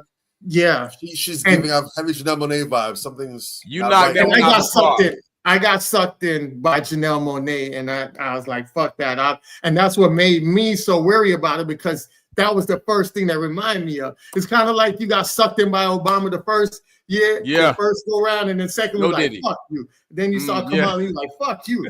So it's like, I got sucked in by Janelle. I was like, yeah, I'll accept that one for being duped, but fuck you. So, you gotta be very wary of these industry plans and how they revise. White supremacy loves to revise people in different ways. They can camouflage them. It's like, everybody that's in this industry is a snake. The industry plants are snakes, and they'll camouflage these snakes so that way when you're around people, they're not scared of you because they don't see the dangers of it until it's too late. This is the whole Jim Jones effect, right? So you get these people to be so cool with us and accepted by us, and then by the time we realize that what the fuck they're doing, it's already too late. You're dead. You're drinking the Kool-Aid. You done drunk the Kool-Aid. So We got to be very wary of these industry plants because they're more deadly for our society than anything positive, and I'll land my plane on that. And I'm glad that's the perfect segue into where we're about to go with this next industry plant we're going to discuss. Because Doechii, yeah, you know, she's that industry plant where, yeah, she's there obviously to push a queer, feminist, you know, misandrist, and just ratchet black woman agenda. You know, the Jezebel spirit on the black woman. That's why I hate all these I'm a hoe rappers. You know, I don't like any female rapper out right now except Rhapsody. The rest of them, they're just all I'm a hoe rappers. That's what they are. You know what I'm saying? There's a whole genre of I'm a hoe rappers. Back in the days, we didn't have that shit.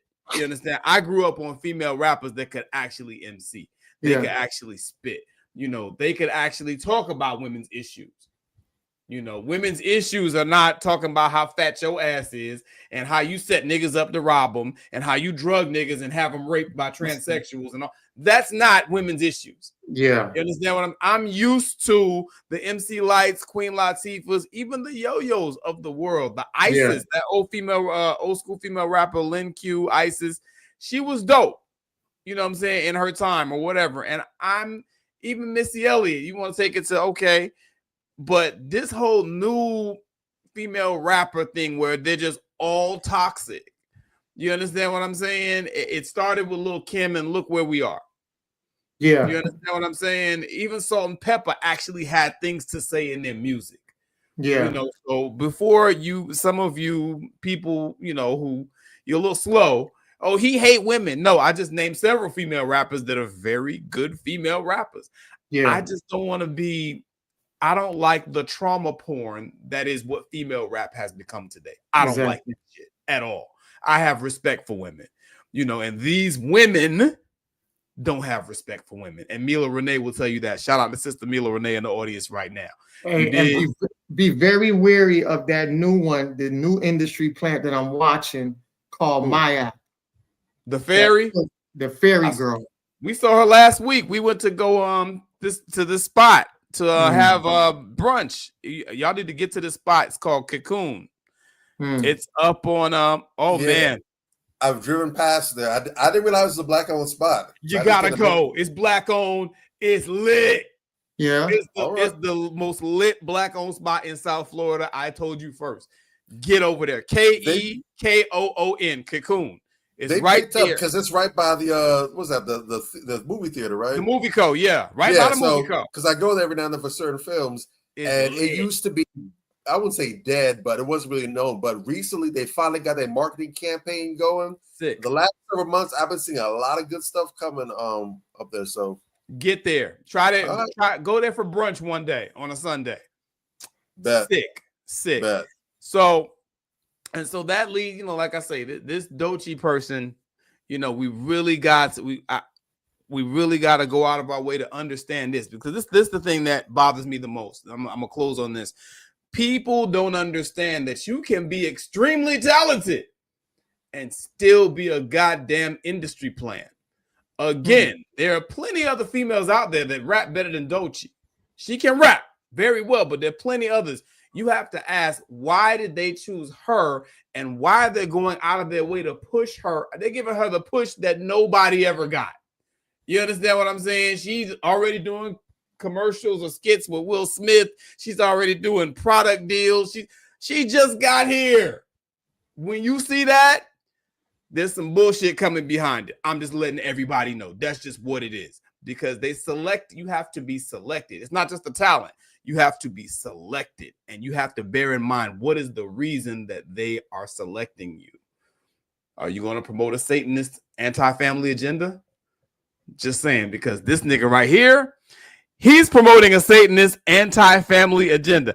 I want y'all to really watch this guy right here. Hold on. Let me find that video, because I saved the best for last. You know what I'm saying? Because this guy right here is the character. I showed you the tattoos earlier, right? So let me go ahead and just bring up this wait, was the indictment, because what people don't understand is how it is that on this show everybody's getting indicted. See, this DOJ bust rolling 60s Crips charged in Big U, charging Big U and sweeping RICO case, right? What's really interesting about this is, you know, that's Big U. He goes on No Jumper quite a bit. And everybody's really trying to make head or tail of how it is that all these people from No Jumper somehow, some way got locked up, got busted. They're being indicted for RICO and all this old shit. And Adam 22 there's nowhere to be found. How is that possible? Somebody tell me, talk me down real quick before we get into the video, because y'all gotta see this video.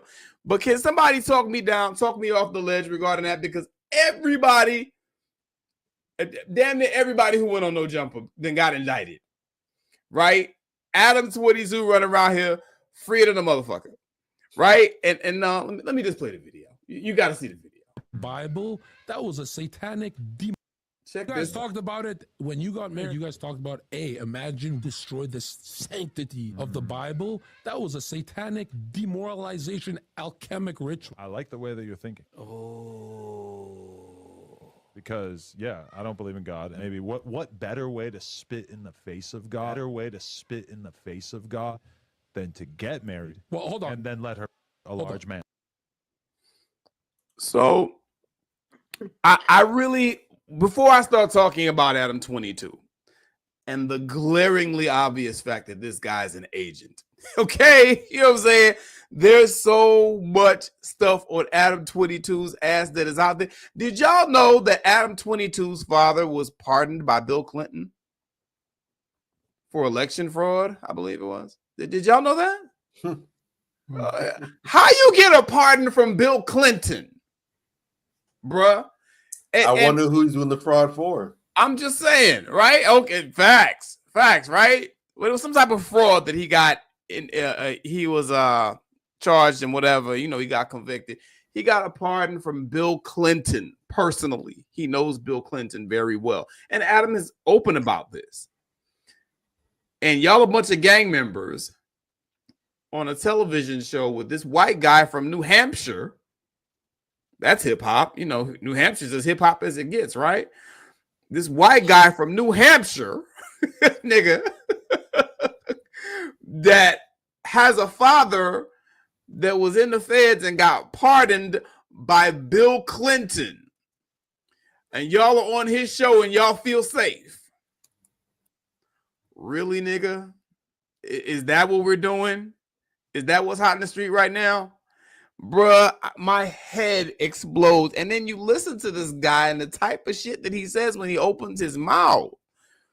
The guy's like, oh, you know, what you were doing was a ritualistic, you know, alchemist type of whatever with your wife. You know, you were basically destroying the sanctity of marriage. Adam says, yeah, I like the way you think. What?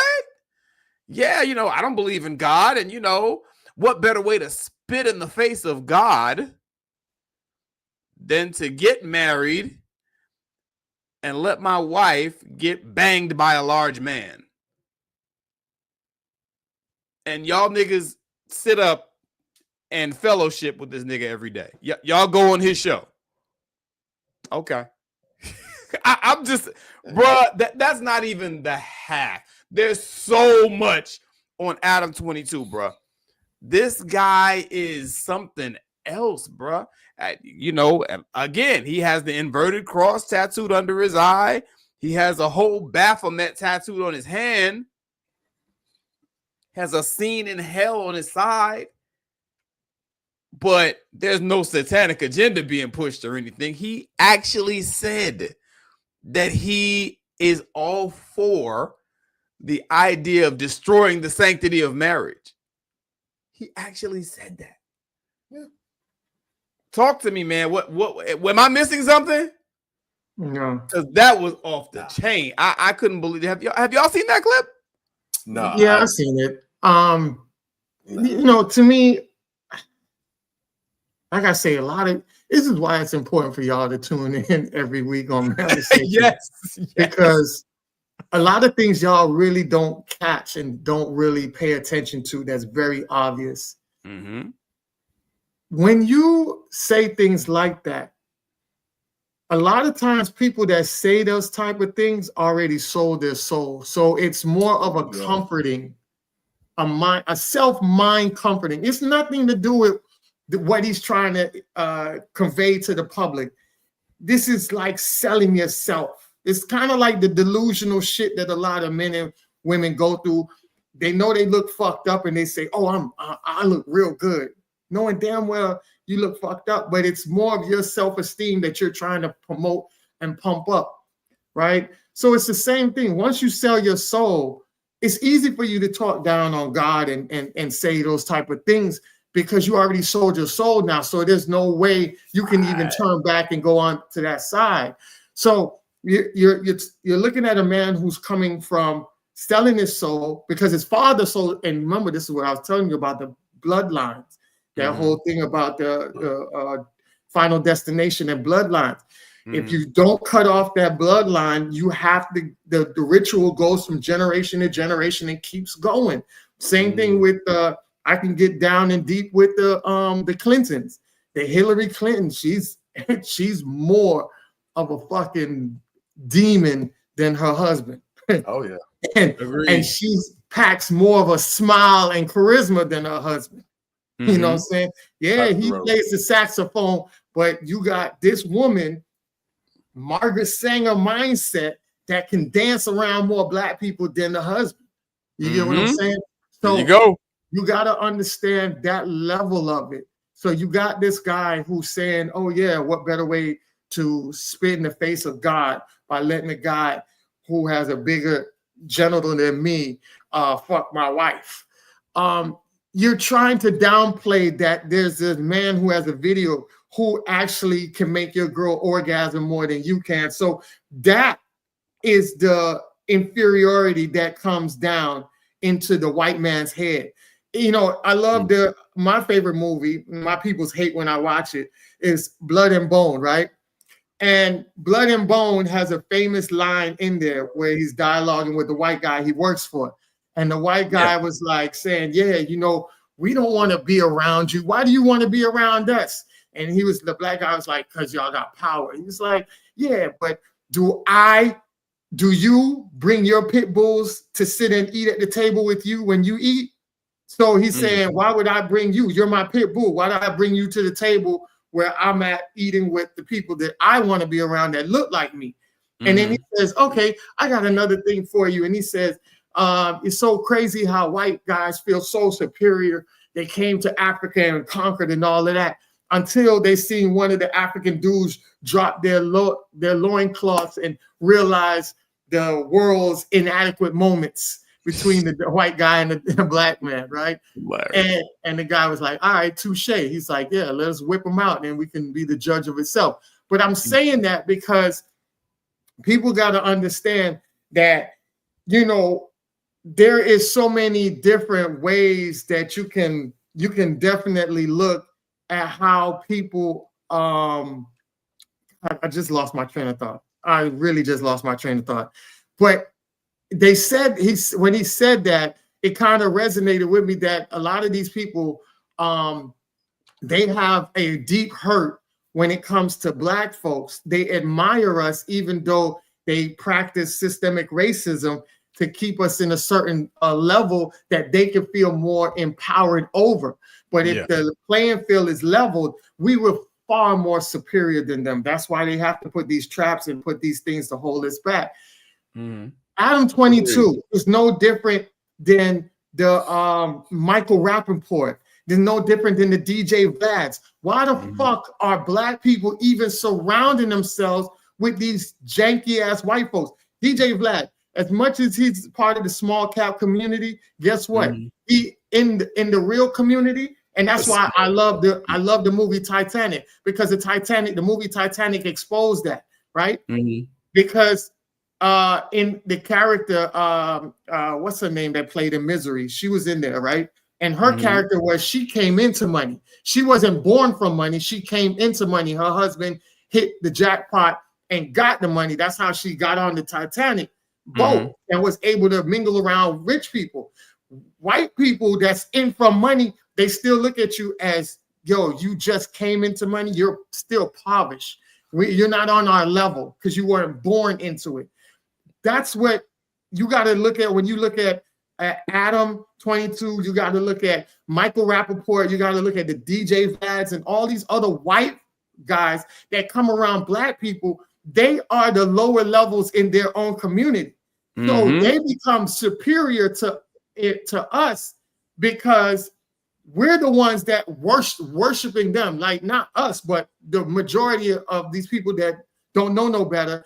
Look at them as their saviors. Like, look at them as them doing good. And in their community, they're the lower tiers. So they can't compete with their own peoples. But hey, if I want to be dominant and I want to make money, let me go in the black community because I can make money just like that. You know, even with the comedian Gary Owens, he dates black women and all that shit, but he can't compete. He's a goofy white guy that can't compete with the elites in his not even close. Yeah, exactly. In his community. So he gets to dwell in ours and look like the cool white guy who gets to bang through so many black women. You think DJ Vlad hasn't banged through black women? You think Michael Rappaport hasn't banged through black women? And you think Adam 22 hasn't banged through black women? Being that his father is around Bill Clinton, another guy who bangs through black women and suspectedly got a son out here that he don't want to claim that looks like him. So you got these people that pray through our community that we keep letting them gain access, gain equity, and everything like that, and then turn around and fuck you in the long run.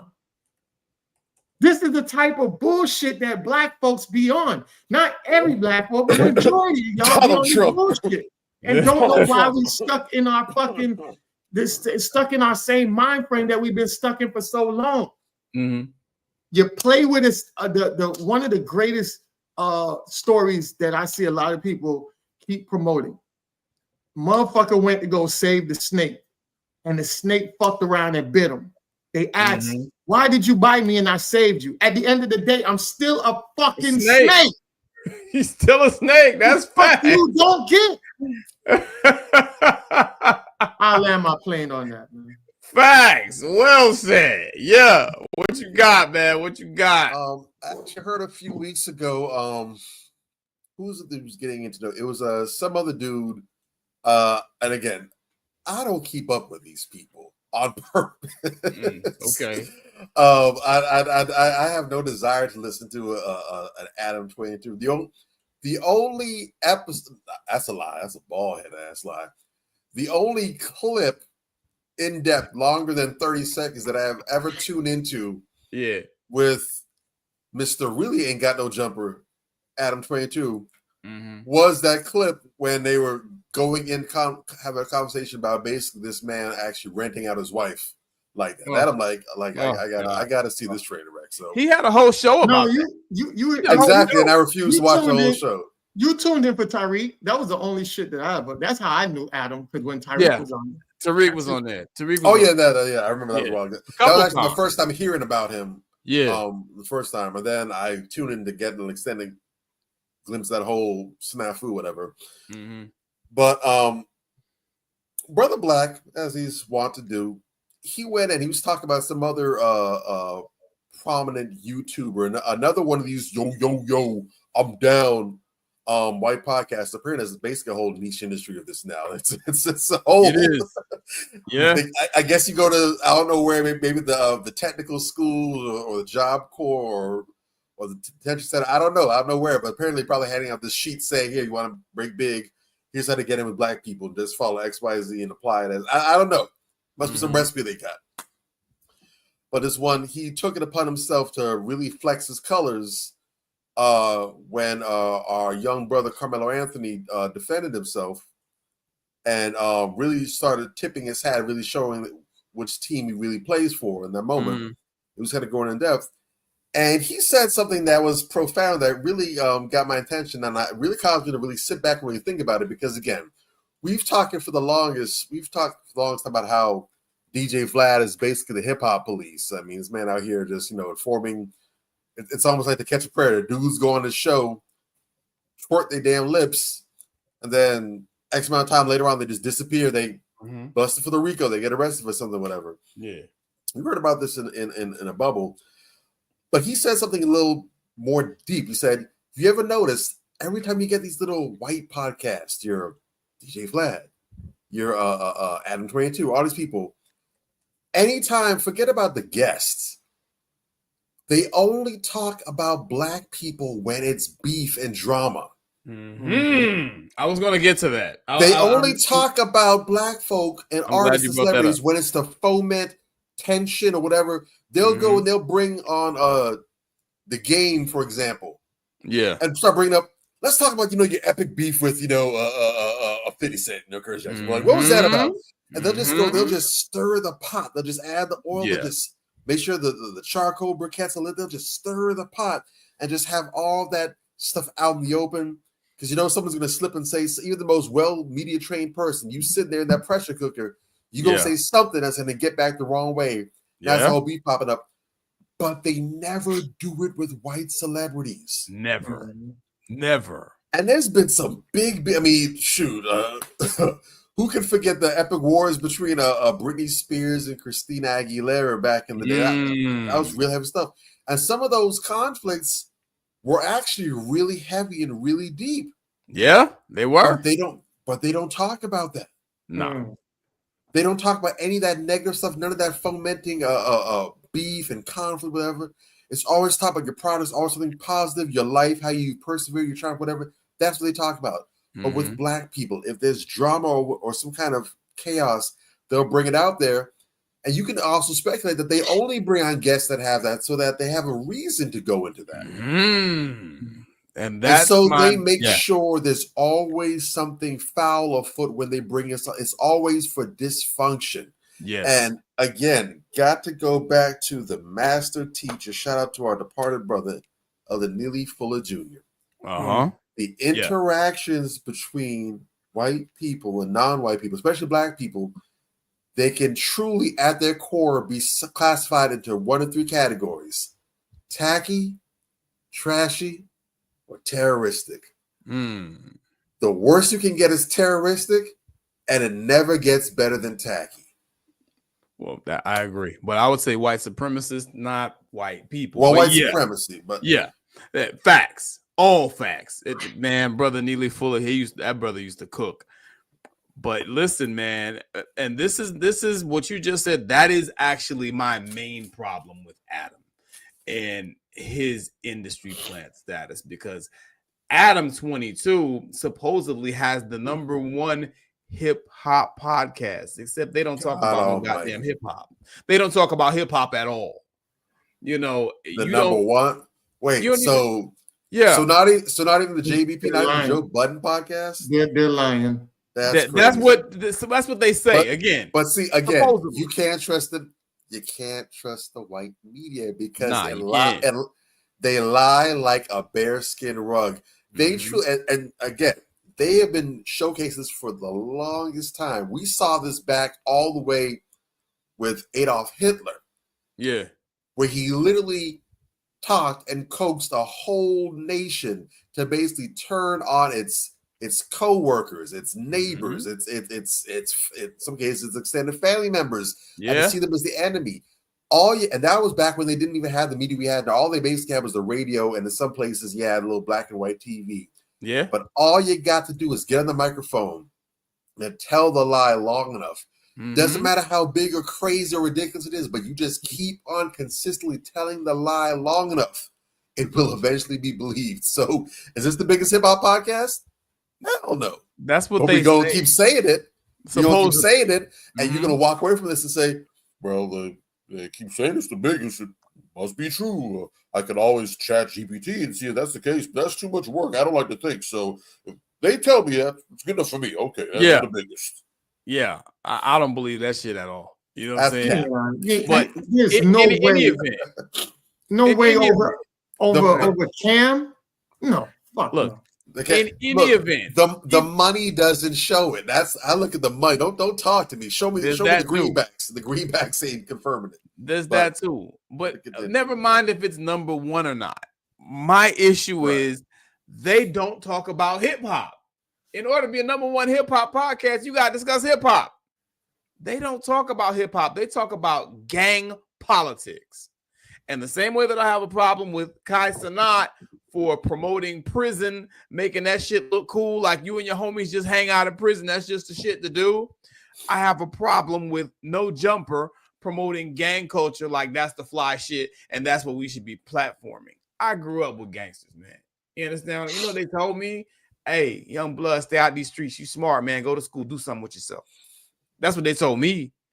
You understand what I'm saying? And that's what they told a lot of other young people, you know what I'm saying, or whatever. That was a different time. But, you know, if you were young, you know, especially if they really saw, you know, something in you, they'll protect you and tell you to stay away from that life. You know what I'm saying? And look, whether or not, you know, these guys are out there recruiting these young dudes or whatever, you know, that's not healthy for the community. Obviously, you know, I grew up in gang culture during part of my upbringing out in California. I know a thing or two about it. You know what I'm saying? And even gangbangers, even real gangsters and gangbangers will tell you that if you got options, that you don't need to be doing that shit. Even they'll tell you that. So I have a problem with them promoting that shit as though that is hip hop. Sure, there are some gangbangers and some gangsters that do hip hop, but even the ones that be on the show, they not even rappers like that. A lot of them don't even rap like that. A lot of them are just gang members, and that is their claim to fame, and that's why they have them on the show. That in and of itself is a problem starter. That's a powder keg waiting to explode. You understand what I'm saying? That is, you know, the most dangerous part of him being an industry planet. Him being a white guy, he's going to be insulated. You see all these niggas got arrested. It must have been 60 niggas on the front page of the paper. I didn't see Adam 22 nowhere in those photographs. You understand what I'm saying? So your whiteness is going to insulate you on top of the fact that you're already in the culture and you're subverting the culture and you're perverting the culture and you're disrespecting the culture. On top of that, when the blowback comes, you're going to be shielded. Because, oh, you're just the white guy in the hood. You don't have any real affiliations with these guys. You're just giving them a platform. And by the way, oh, your father knows Bill Clinton and got a pardon from him. You dig? Niggas, it's not safe. You know what I'm saying? That's all I'm saying. You know, I'm listening to this guy. I think it was Brick Baby. You know, he's talking to Brick Baby, whatever the case may be. And, you know, they're discussing gang politics. And I mean, this guy's just incriminating himself left and right, and Adam's not stopping him. Adam's not editing these things out of the videos before he puts them up. He doesn't have time. He's too busy making sure the microphone, the wire is pointed directly at their mouth. Like, bruh. Hey, man, Rick, can you say it a little louder? I didn't. I'm saying, bruh. The first time. Right. And now look. The whole FBI man outside just listening. The guy's in jail right now. Do you know that he has him calling in to the program from jail? And then I swear before God, the dog, I'm like, wow, this is crazy. You know what I'm saying? I'm like, oh my God. So he's even monetizing that. And it's like, wow, this guy really don't care about these brothers. You know, it really hurts me to see that. But like Adam 22 is dangerous, bro. You know what I'm saying? And y'all niggas need to stay the hell away from him. I'm just saying. Some of these other people, you know, like people like Doechii still very young. You know, I feel like some of the shit she's doing, you know, some agenda shit, they're probably putting her up to it. Maybe there's some redemption for her. You know, I would like to see Doechii, you know, pull back on her hatred for men a little bit. You know what I'm saying? Like, I really don't like that. It is very negative. And there's some of the negative imagery that I see in her videos. She has one video. I mean, it looks like a damn Satanist ceremony. You know what I'm saying? Like it looks something like Doja Cat's videos, which are all some type of Satanist ceremony. Look like, she's so young. Like, damn, maybe she's still redeemable. Maybe Kai Cenat is still redeemable. But some of these other people, they too far. Adam 22, and he ain't even part of the culture to begin with. How the hell he even get there? An obvious industry plan, and you niggas are up his ass every day. Make it make sense. I don't think Doji is redeemable. I don't think anybody who's black, once you sell your soul and go they make sure you go all the way left, that not only that you'll never be accepted in the white society, but you go so far left that you'll never be accepted in the black society. If they can do that to Bill Clinton, Bill Cosby. Yeah, that's true. Doji, they don't just break their tools. They don't just remove a screw and just toss it somewhere. They break the tool so it cannot be repaired. That's the goal. That's the objective. Straight up. And that's why that's the message we want to promote here, because we don't want no industry rats, plants, coons, or anything like that. Once you go to that side, you're gonna lose your fan base, you're gonna lose your black base, your cultural base. So the bottom line, don't do it. Don't sell your soul. Your soul. I agree. I'm just putting the wishful thinking out there, man. Like I hear you, but because they're so young, I'm hoping, but I doubt it. I mean, it's very doubtable, bro, because the type of stuff I'm hearing from both of them, it's like, oh my God. Damage is way too much done. I don't want no repair from them. You're gone. That's it. And people that's watching gotta learn that. You go left, stay left. But you've been told once you get that far, once you're far enough in, you really don't want to come back. See, and I'm not saying that because not to get too spiritual with it, but scripturally based. Yeah, we understand that God has forgiven us. God has given us grace. He'll forgive us. There is, however, an unpardonable sin, what they call the abomination of desolation.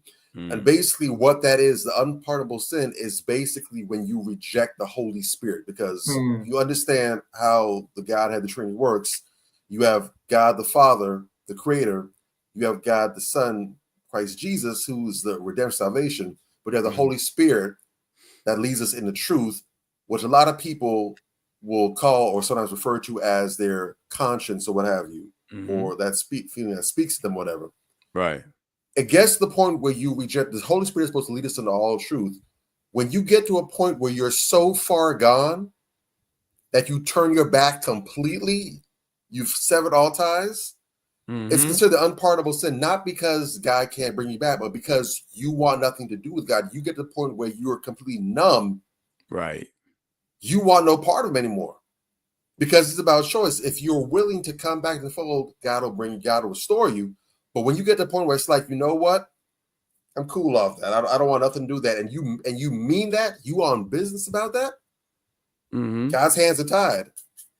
He can't help the unwilling. Yeah. So once you get to similarly, once you get to the point where you basically burn the bridges, and you get to the point now where you understand what's happening, you're no longer naive and foolish, but they don't even hide it from you anymore. They basically let you know, read the plans, the blueprints along with them. You see exactly what it is you're signing up for, and you're like, yeah, I'm cool. Yeah. I don't want nothing to do with that. You don't want to come back at that point. Or a Suki Hana, for example, to reach that point where she's saying she feels that way, that means she's at a point where now I'm not sure if she's going to be able to get redemption for herself, and I don't know what all she's had to do or what all that's cost her. Yeah, but she's at least at a point where she has remorse. And she's trying to figure a way out of this. But if you're really, really, really on the other side, that's the point you're not going to get to. Yeah. You're like, well, whatever happens. I made my bet. I'm cool with it. I got what I wanted out of the game. Let me light my cigarette on the way out. I have to agree. Yeah. I mean, and again, it's wishful thinking. Not so much for me. I ain't never going to let them around me. But like just being able to redeem yourself on some level so that you can be productive in Black society. I hate to see young people just make a total waste of themselves. You know what I'm saying? But it looks like that's where it's going, bro. It really does. And more, the thing that's so dangerous about the Doechis and the Kai Cenats is that the youth, that's the real target. That's who they've always wanted. That's the who they've youth. always wanted. And that's why I'm more hellish on them than some of the other people, because man, even Adam 22, because those are young guys that are around him. You know what I'm saying? Those young gang members, those guys are young. You know what I'm saying? And the people who are the viewer, No Jumpers viewers, by and large, are a bunch of little kids. And they're going to grow up thinking, I want to be like Loose Cannon and Brick Baby. You know what I'm saying? So like this is where we're going. You know, and you know, I'm not trying to shade Loose Cannon or Brick Baby per se, but I think even they will probably tell you that, you know, they not role models like that. You know what I'm saying? And that's what it is at the end of the day, the type of person that is. Not so much them even per se, but that type of person. You're selling this to Black society like this is the thing to be. That's a problem. You feel me? And yeah, I'll park the Chevy on that. It's real problematic because millions of people are viewing this stuff. And this is, I hate to hear when people say shit like, oh, that stuff don't matter. You know, that's a podcast. Bitch, yeah, it's a podcast. And your kids is watching that podcast. And even if your kids ain't watching that podcast, your kids' friends or the kids that go to school with your kids is watching that podcast. When they bring a gun to school and they start set tripping and all this shit in the school that you don't know nothing about, oh, now it's going to be a problem. You know, the point is, this is not a victimless crime. Facts. Just because you don't see no chalk outlines on the ground, just because there's no black and yellow police tape, just because you don't hear the Law and Order SVU music playing in the background, that does not mean a crime is not occurring. It is not taking place, and they're not victims. Right. And we've talked about this before. We've got to do a whole lot better at developing some measure. I'm not saying you got to be damn near clairvoyant, but there has to be some level of foresight that is developed where we can actually start seeing at the bare minimum, start seeing, hey, you know what? I don't have all the puzzle pieces just yet, but I can see that this could be a problem. I don't know. Yeah. At least get that point. To just be sitting there just game goofy, just like there's a convertible sunroof up there and there's nothing inside. Just that's empty exactly what it seat. is for some of these niggas. Yes. It's a podcast. What's wrong? What's the problem? You can't be that wide-eyed and bushy-tailed. You can't be that game goofy. People don't ever make the correlation, man, that when they see these kids enacting these toxic behaviors, that's where they get it from. You know what I'm saying? You allow the TV or the internet to raise the kids. You know, you tell them one thing, but they're seeing another, and they're seeing these guys get notoriety and all this attention. You know, attention is the new currency. Oh, they're getting all this notoriety and attention, and they're the man, so to speak, or they're that bitch, so to speak. Yeah, your kid's gonna start acting like them, and before you know it, you got a problem on your hands. I know a young lady whose son, unfortunately, is no longer with us. You know what I'm saying? Because his mother's nothing like that, but she was always gravitating to men who were like that. You know what I'm saying? And it caught up with her. You feel me? This is how this shit happens. And he was always watching some reality TV show with her. Oh, I don't know where he learns this, bitch. Are you serious? Really? This is where we are. When we talk about the sins of the father and mother visited upon the children, sometimes, and I would say a lot of the time, you're not the victim of your own BS. Mm-hmm. It's the people you love. Facts. It's your children. It's your sibling. It's a parent. Mm-hmm. How many times have we heard a story about someone that had some pull up trying to gun them down or something to that effect, and bullets didn't miss them. They didn't get clipped, or they just got a light wound. Right. But it was a girlfriend or someone that was with them, completely innocent. They got caught up in the crossfire. Or somebody's child got hit in their house, minding their own business, because the people coming for you. It's wild. That's a very good point. Okay, let's land on that. Let's go and transition right now into our illustrious Crown Check segment. Some positivity. Listen, I got a sister who hit me up like, yo, I really appreciate your crown checks, guys, or whatever the case may be, but a lot of these women, I don't know, and I can't really relate to it. Like, could you do a crown check sometime where, you know, it's more a more regular person? I thought that was, I found that very interesting. She said she still likes it and she's still glad that we do it. But I'm gonna do this for that sister. You know what I'm saying? That says a lot about this sisterhood and the culture. A shout out for the every woman. It does. It does. And I see her point too. You know, you want to put a round the way girl up there sometimes. So I'm gonna do that today because it coincides with the topic of today's show. We're talking about industry puppets. We're talking about industry plants and people who sacrifice their integrity. And this sister's always pretty much held on to her integrity. So I want to give a special crown check to our good sister, Miss Kyla Pratt. Kyla Pratt is so dope, dog. Like on some realness, man, from one-on-one. I always looked at Kyla Pratt as like the girl next door, dope sister from around the way type of person. And I didn't even realize, man, she did the Proud Family. She did Dr. Dolittle, Dr. Dolittle 2. She been working. Yeah. Sis was booked and busy. Yeah. Man, I've seen her. Look, I've seen her on quite a few movies also on Amazon Prime, Netflix, even I think a Tubi movie or two. This sister working.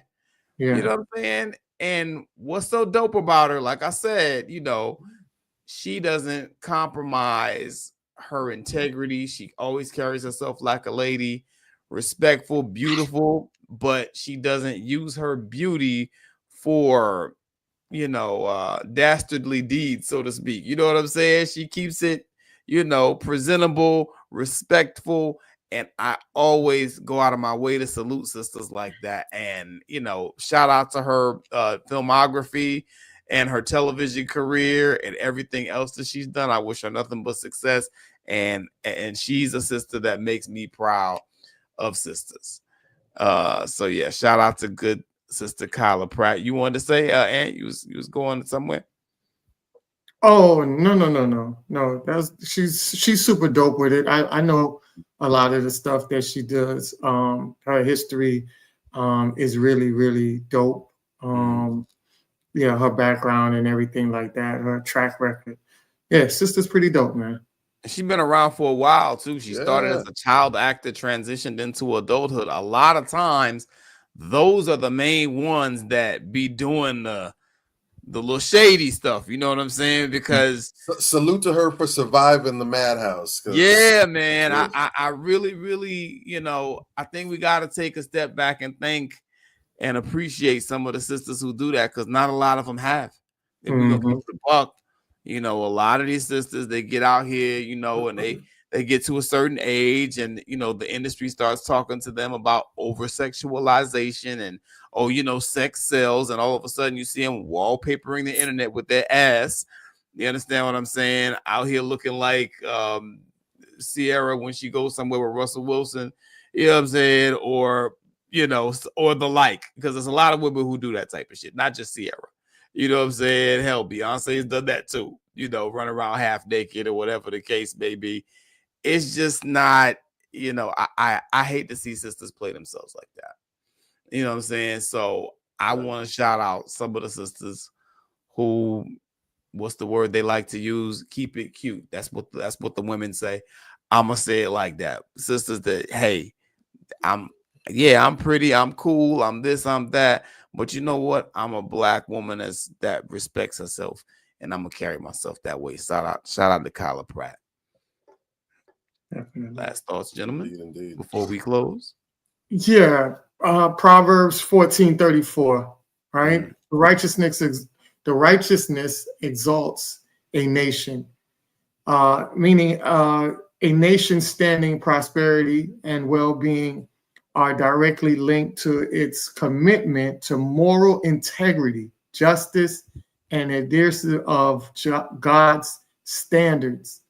Conversely, a nation that embraces sin will face disgrace and decline.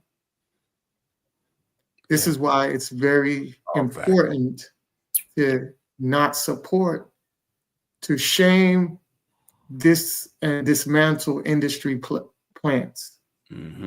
Because it's nothing beneficial out of it, and you're condemning your nation, your society in the process by elevating these dummies that have been paid to promote and steer us in a wrongful direction. Yeah. And I'll land my plane on that. All facts. Thank you for that, brother. That was well said. Bobby, what you got? Kyla, big ups to you for holding down, definitely being a titan in your own respect in the industry of Hollywood. And I want to let you know that I forgive you for cheating on me all those years ago. I'm over it. I've made peace with it. You know, that's You're in the so past. kind. I've let it go. It's okay. You know, You're so kind. I'm glad to see you doing well and thriving. You know, no hard feelings between us. You know, it's important to forgive. You have to forgive and, you know, to release. You can't hold on to those emotions. It's there you go. And let it go. Let it go. Yeah. But no, it's very important that you take a stand against industry plants and plants, period, because you have to understand when we talk about politics, people always think about immediately jump to red and blue, GOP and liberals and conservatives and Republicans and Democrats and elections in 4 years and all that stuff we go into when we talk about politics. But we have to understand politics isn't just going to a ballot or submitting your little sheet or whatever and voting for this presidential candidate, for this senator, for that mayor, what have you. Right. Politics is an everyday thing. Our lives are politics. Yes. Your family is politics. Hell, the car you drive is politics. The clothes you wear, it's politics. Facts. Politics is the science of relating with people. As we understand it, really it's the discussion of who will have what. Resources. Right? Resources. Right. Governance. But on a personal level, our politics is our views, our perspective, because those views shape distribution of resources and how we see where they should be allocated and how much and who should have this and where it should go and whatever. Politics is us every single day. How you choose to treat people on a day-to-day basis, that's politics. The people that you entertain to date or to have romantic relationships with, that's politics. The jobs that you work or will not work, the work that you take on, if you entertain clients, if you turn down clients, or you only accept certain clients, that's politics as well. So it's important that when you see people, especially if they're not from among your ranks, putting those who look like you on, what they're doing is they're electing your representatives. They're coming in and saying, you know what? We're going to take this person. We're going to take a Kai Cenat. We're going to take a Dochi. We're going to take a I Show Speed or whatever. We're going to put them out. We're going to give them a platform. We're going to have them serve as our ambassador to these people. Right. Right? And so you look at these people, you have to ask yourself, this person's wearing my skin. They look like me. They got hair like me. They talk like me in some respects. Do I approve of my ambassador? And so at that point, you have to ask yourself some questions. All right, if I don't like this ambassador, what am I going to do about it? There you go. No, I can't go put hands on him. But if this person is supposed to represent me, that means they need to have some kind of fan base. They need to have people that look like me, like they represent, back them up. Watch their content. Buy their merchandise. Go ahead and give likes, give their feedback. When you withdraw, the same way how people talk about boycotting Target, everything else, when you boycott these industry plants, you are literally undercutting their power. And so you're undercutting the people that's putting them out there. Because again, remember, you can't fake influence. You can't do it. Right. They can give them all. They can put everything. They can dress them up. They give them the style, everything. But ultimately, we are the battery in their backs. And if there ain't no Duracell, ain't gonna be no show. How about that? So when you see these people out there, how do you fight back? How do you say, well, you know what? They don't represent me. They don't speak for me. That's not what I look like. That's not how I sound. They don't speak for our culture. That's not what we are all about. Don't just say that. Prove it. Disconnect from them. And then, most importantly of all, don't just disconnect from them, but reconnect yourself to the ones and the people that do showcase you in the light that you want to be taken in. Because it's not enough to just say they don't represent me. Okay, they don't represent you. Who does? They do over there. She does over there. That person does over there. That's the main reason why we're so big on the crown check, because it's not enough to just take away and undercut and hobble the people that aren't about us, but it's important to also showcase who are the people we can look to, who are the people that we can tip our hats to that are okay. And that's why we're doing what we're doing with this crown check. It's not just because I like to see sisters get played, because I love to see my sisters shine. Yeah. Don't listen when they tell you. They put that segment on for me. That's how they pay me to be here. I get paid in crown checks. There you go. But beyond that, it's about showcasing who is real. Yeah, no doubt. So make sure that we're uncutting and undercutting and unplugging the power from these industry plans by supporting what's real and making it plain. We don't recognize you. Game recognizes game, and you looking unfamiliar. Thank you for kicking it with us for yet another week of Manversations. We ran a little into OT, but valuable, important game. And, as we're going deeper and deeper into these years, we see more than ever that social media entertainment is getting bigger than ever. And they're really, really getting heavy with these agendas, y'all. They really are. Yeah. So hopefully you don't consider robbery that we went into overtime, but we really want to get this out to you to really make sure that you're thinking, that you're seeing things, or if nothing else, you have something else to consider. Yeah. Because we're not trying to tell you what to think. We're trying to give you a different side that maybe you haven't been exposed to. So maybe you agree, maybe you disagree, but we want to put something in your stomach, pause, for you to digest and mull over a little bit. We want to give a special thanks to all our fam out there. Facebook, we know you in the building. IG, I already saw some tags of some supporters. We appreciate y'all. Much love. Yeah. YouTube family, we're here for you. And speaking of YouTube, you know what I'm going to say. Please hit the like button. Hit that like button. Share this if you haven't already. Make sure you're spreading the word. Make sure you post this on all your socials. Get the message out so we can make sure more people got this in their eardrums. And make sure you also hit that bell icon. Select all notifications, because we're conservative with it. But when it comes to the game, we liberal as hell. Yep. Night.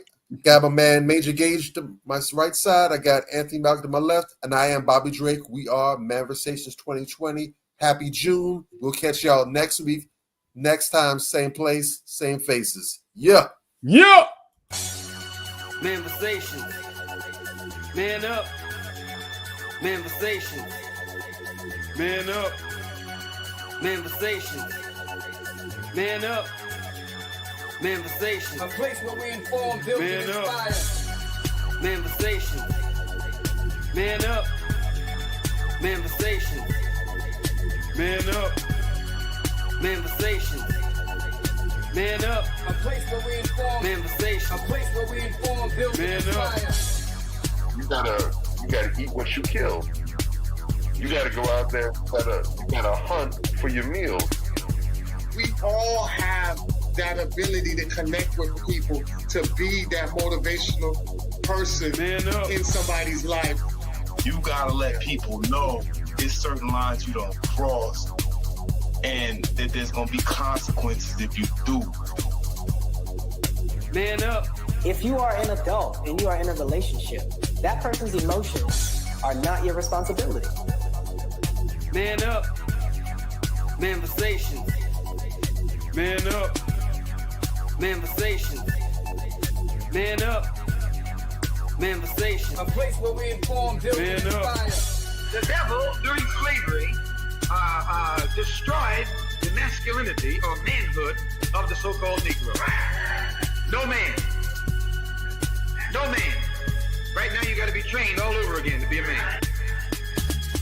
When someone is obligated to do something, it is binding upon them to do it. And failure to do it causes reaction. Man up. Position make you rich. I don't have that type of richness. My richness is life forever. If that people knew their glorious past, if that people knew their glorious past, if that people knew their glorious past, then they would be more inclined to respect themselves. I'm not saying I'm going to rule the world or I'm going to change the world, but I guarantee that I will spark the brain that will change the world. And that's our job, is to spark somebody else watching us. A place where we inform, build, and inspire. Manifestations. Man up. Manifestations. Man up. Manifestations. Man up. A place where we inform. Manifestations. A place where we inform, build, and inspire. You want to tell me about yourself? Go get your friends. I'll tell you who you are based on who your friends are. Don't just live and die. That's an ugly existence. Make your life matter, make your life count. Live a life where people can actually mourn you for the things you left behind, not just because you were around and existed. We need strong black nuclear family. Yes. Yes. That's what it is. Mother, father, son, daughter, all in the same house with a focus on the family unit as a whole. We had Tulsa, Atlanta, New Jersey, Detroit. We had Rosewood. We had Black Wall Streets all over. The Republicans aren't for us, but the Democrats aren't for us either. And we should have no alliance to any political party. We only have alliance to what is in our own best A interest. place where we inform, build, and inspire. Manifestations. Man up. Manifestations. Man up. Manifestations. Man up. A place where we inform. Manifestations. A place where we inform, build, and inspire. At the end of the day, as men in the community, we must stand together and be counted, because people look to us for guidance, leadership, and protection. And if we are not about that business, we are not on our job. Here we have grown-ass man conversations in the spirit of that purpose. Anthony Malcolm, Bobby Drake, Major Gage. We are. This is Manifestations 2020. Manifestations. Man up. Manifestations. A place where we inform, build, and inspire.